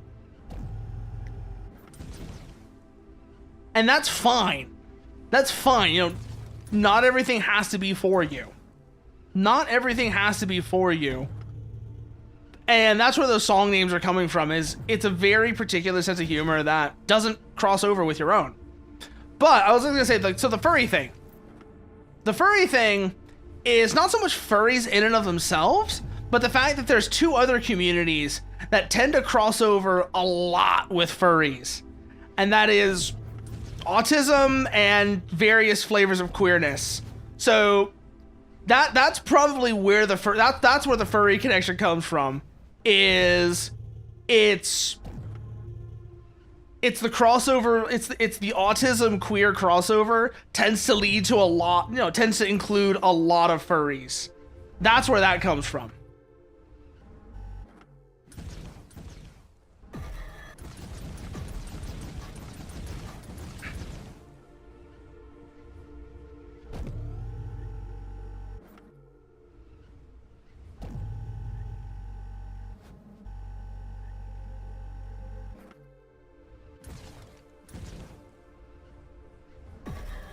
I don't know what to tell you. I mean, it's probably because it's probably for the same reason that I tend to like it, is, you know, autism kind of fucks with your senses, and so certain things that are unpleasant to a lot of people, you know, they hit the brain just right, and that's what leads to that very specific sort of sound, is the fact that, you know, that sound hits the autism brain just right, but it can be kind of grating to somebody that doesn't have that sort of fucked up neurology, which is sort of the thing.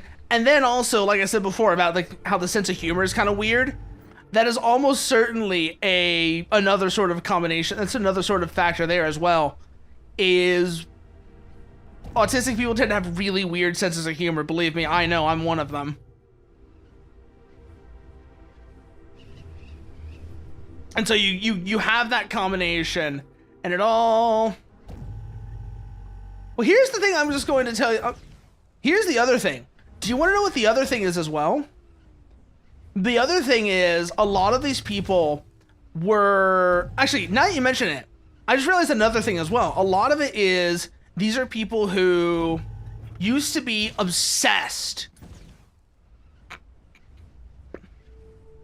They used to be obsessed to the point of, like, panic whether or not something they did was cringe, and now having just gotten over that, there is a bit of overcorrection where they're like,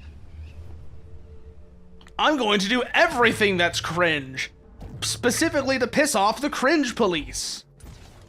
And so that's probably where that comes, that's where the titles probably come from, is it's that overcorrection from somebody who used to be obsessed to the point of paralysis of, oh no, if I do that, it's cringe, and I'm gonna be like judged for it, and so as a result, they never do anything. So they never do anything. EPN and Severed Steel both have a lot of voxel destruction, but I have to admit, I'm not sure I utilize the tech to its full extent. I played Nintendo's Donkey Kong Bonanza recently, and the way they use voxels is kind of mind-blowing. Maybe for our next game, I'll think about ways to make voxel interaction deeper. But that's what I'm saying though, Blaze, is the entire thing that's going on there. I'll tell you, like I said, one of the big things that's going on there is almost certainly, like I was saying, with the song names and such, is it's people who were constantly obsessed to the point of paralysis of trying not to be cringe, and as a result they were incapable of sincerity because they were paralyzed by, oh no, any actual thoughts or opinions I have might be cringe, so I have to coat everything in a layer of detached irony. and now they have finally escaped that, but they're kind of overcorrecting from it.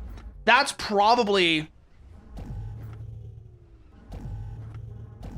Oh boy, I know that type as well.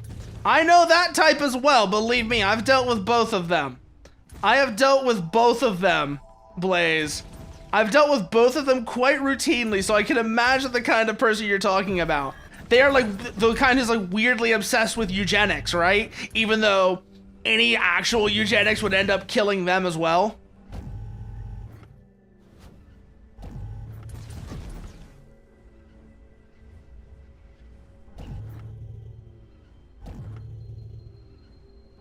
Because, yeah, no, I am very well aware of how both of those extremes exist. But I'm like, sure, I'm only talking about like one sort of subgroup of like autistic people.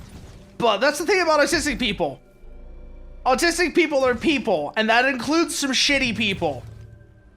At the end of the day, that's gonna still include some shitty people. Which leads to exactly the kind of person you're talking about.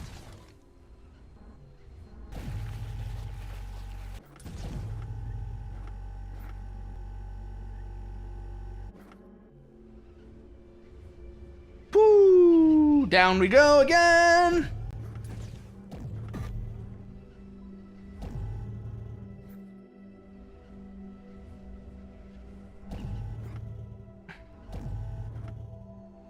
Because, I mean, look at Elon Musk. Elon Musk is autistic, but he's a piece of shit. So, fuck him. But yeah, no, like, that's what I'm saying. There is no distinctly set... I mean, that really is just a reminder. There is no, like, specific autism personality. But if I have to pick one... I know which ones I would rather associate with, even if I find them kind of annoying sometimes. Like, even if I find them occasionally annoying, I would rather deal with the, oh, I'm so quirky type than the, you know, the kind who are like weirdly obsessed with a certain mustache.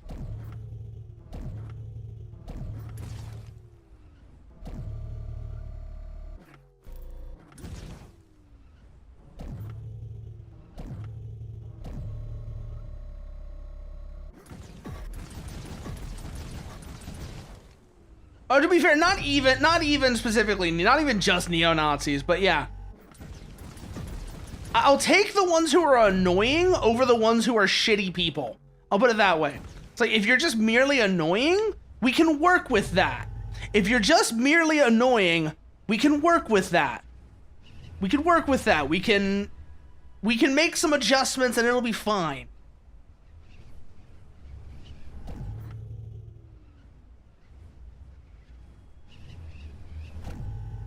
Oh god, yeah, no. Unfortunately, it's not actually that simple, Ivatron. The Cybertruck is just a stupid car. The Cybertruck is just a stupid car at the end of the day.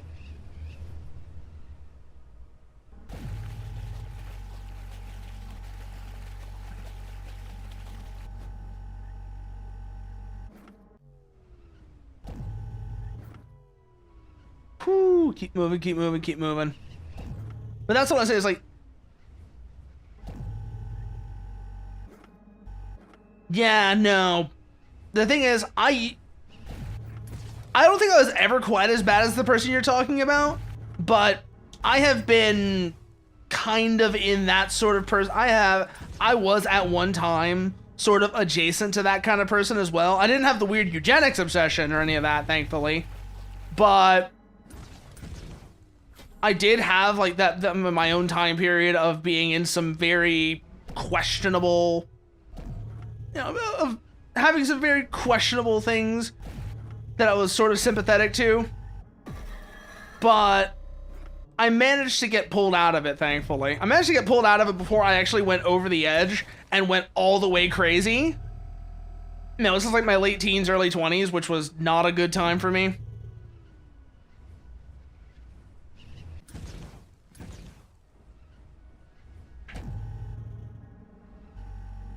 So I don't want to say understand, but I understand. I don't say I understand him, but I understand how somebody can get into that sort of mindset and become that sort of person. And you can see, and the self-loathing is absolutely, that's not a healthy mindset to have either, though, Blaze. That's really not a healthy mindset to have either. That's one that'll end up biting you as well. But what was I saying? Oh yeah. The self-loathing is absolutely at the core of it, is the thing. So that's the thing. Pretty much everything he is doing isn't just, it's not just, oh, he hates himself because he's like a right-wing weirdo but also autistic. No. He's a right-wing weirdo specifically because he hates himself. And he thinks that somehow this will make him hate himself less. But then, of course, it all stacks up on itself. And he ends up just hating himself more and more and more. But he doesn't see any alternative. So he's like, I guess I'll just hate myself.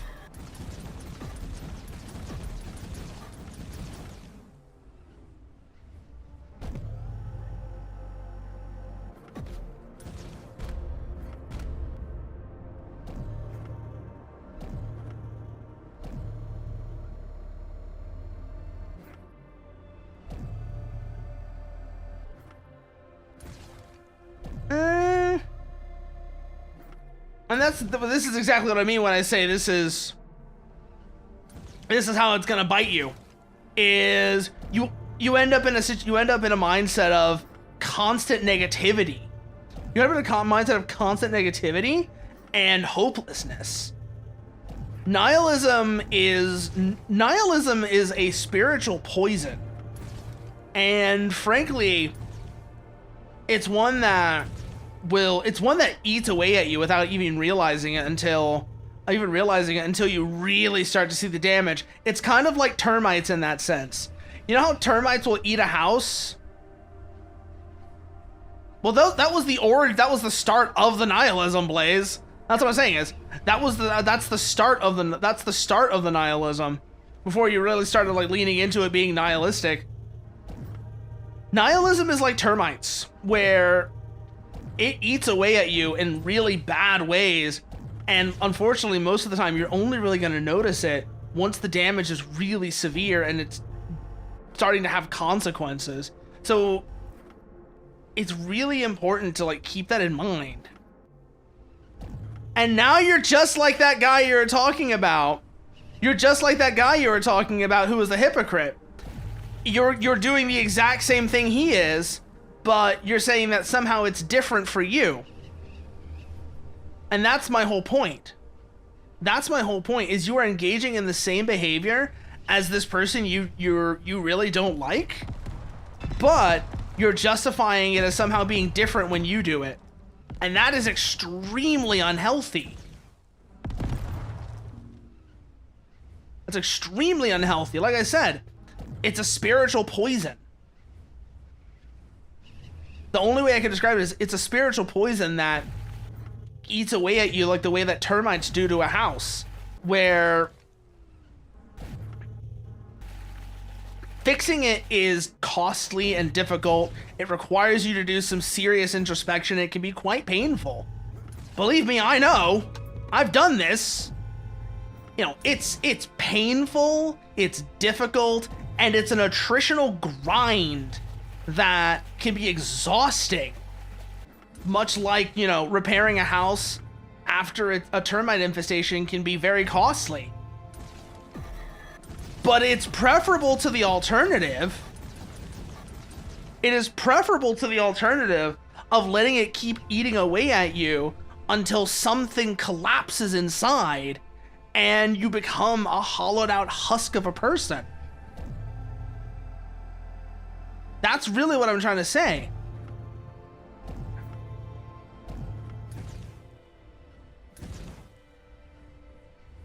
It's because it's insidious. And that's the big thing. It's insidious because it gets you to be, like you're saying right now, just like, If I can't fix it, why not? Why I'll just embrace it. Or, I'm not like this person that I don't like. It's different for me. And then, like you said right now, you end up justifying it, and you get stuck in this pattern of of just loathing and misery. That's not good for you.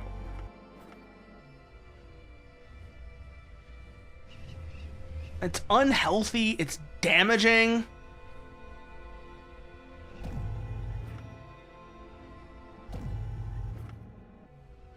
Even if you are, that's not, especially, especially if that's true, that you've got some kind of pathology like that, that's something you should try to address. Not something you should just be like, oh, I'm going to become even worse. That's damaging. That's poisonous.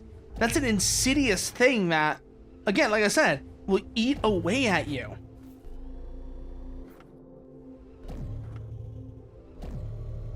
I mean, I don't know what to say beyond what I've already said, because I'm just going to repeat myself over and over again that this is an insidious spiritual poison that you need to go against, because otherwise it'll just eat away at you until nothing's left. No matter how, even if it is a difficult attritional grind, it's preferable to the alternative. You may not see that now, but with enough time, it becomes pretty obvious.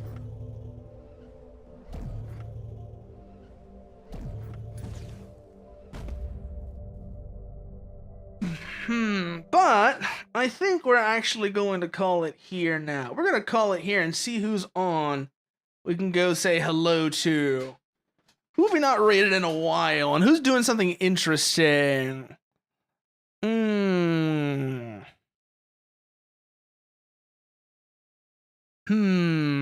Who's around doing something interesting?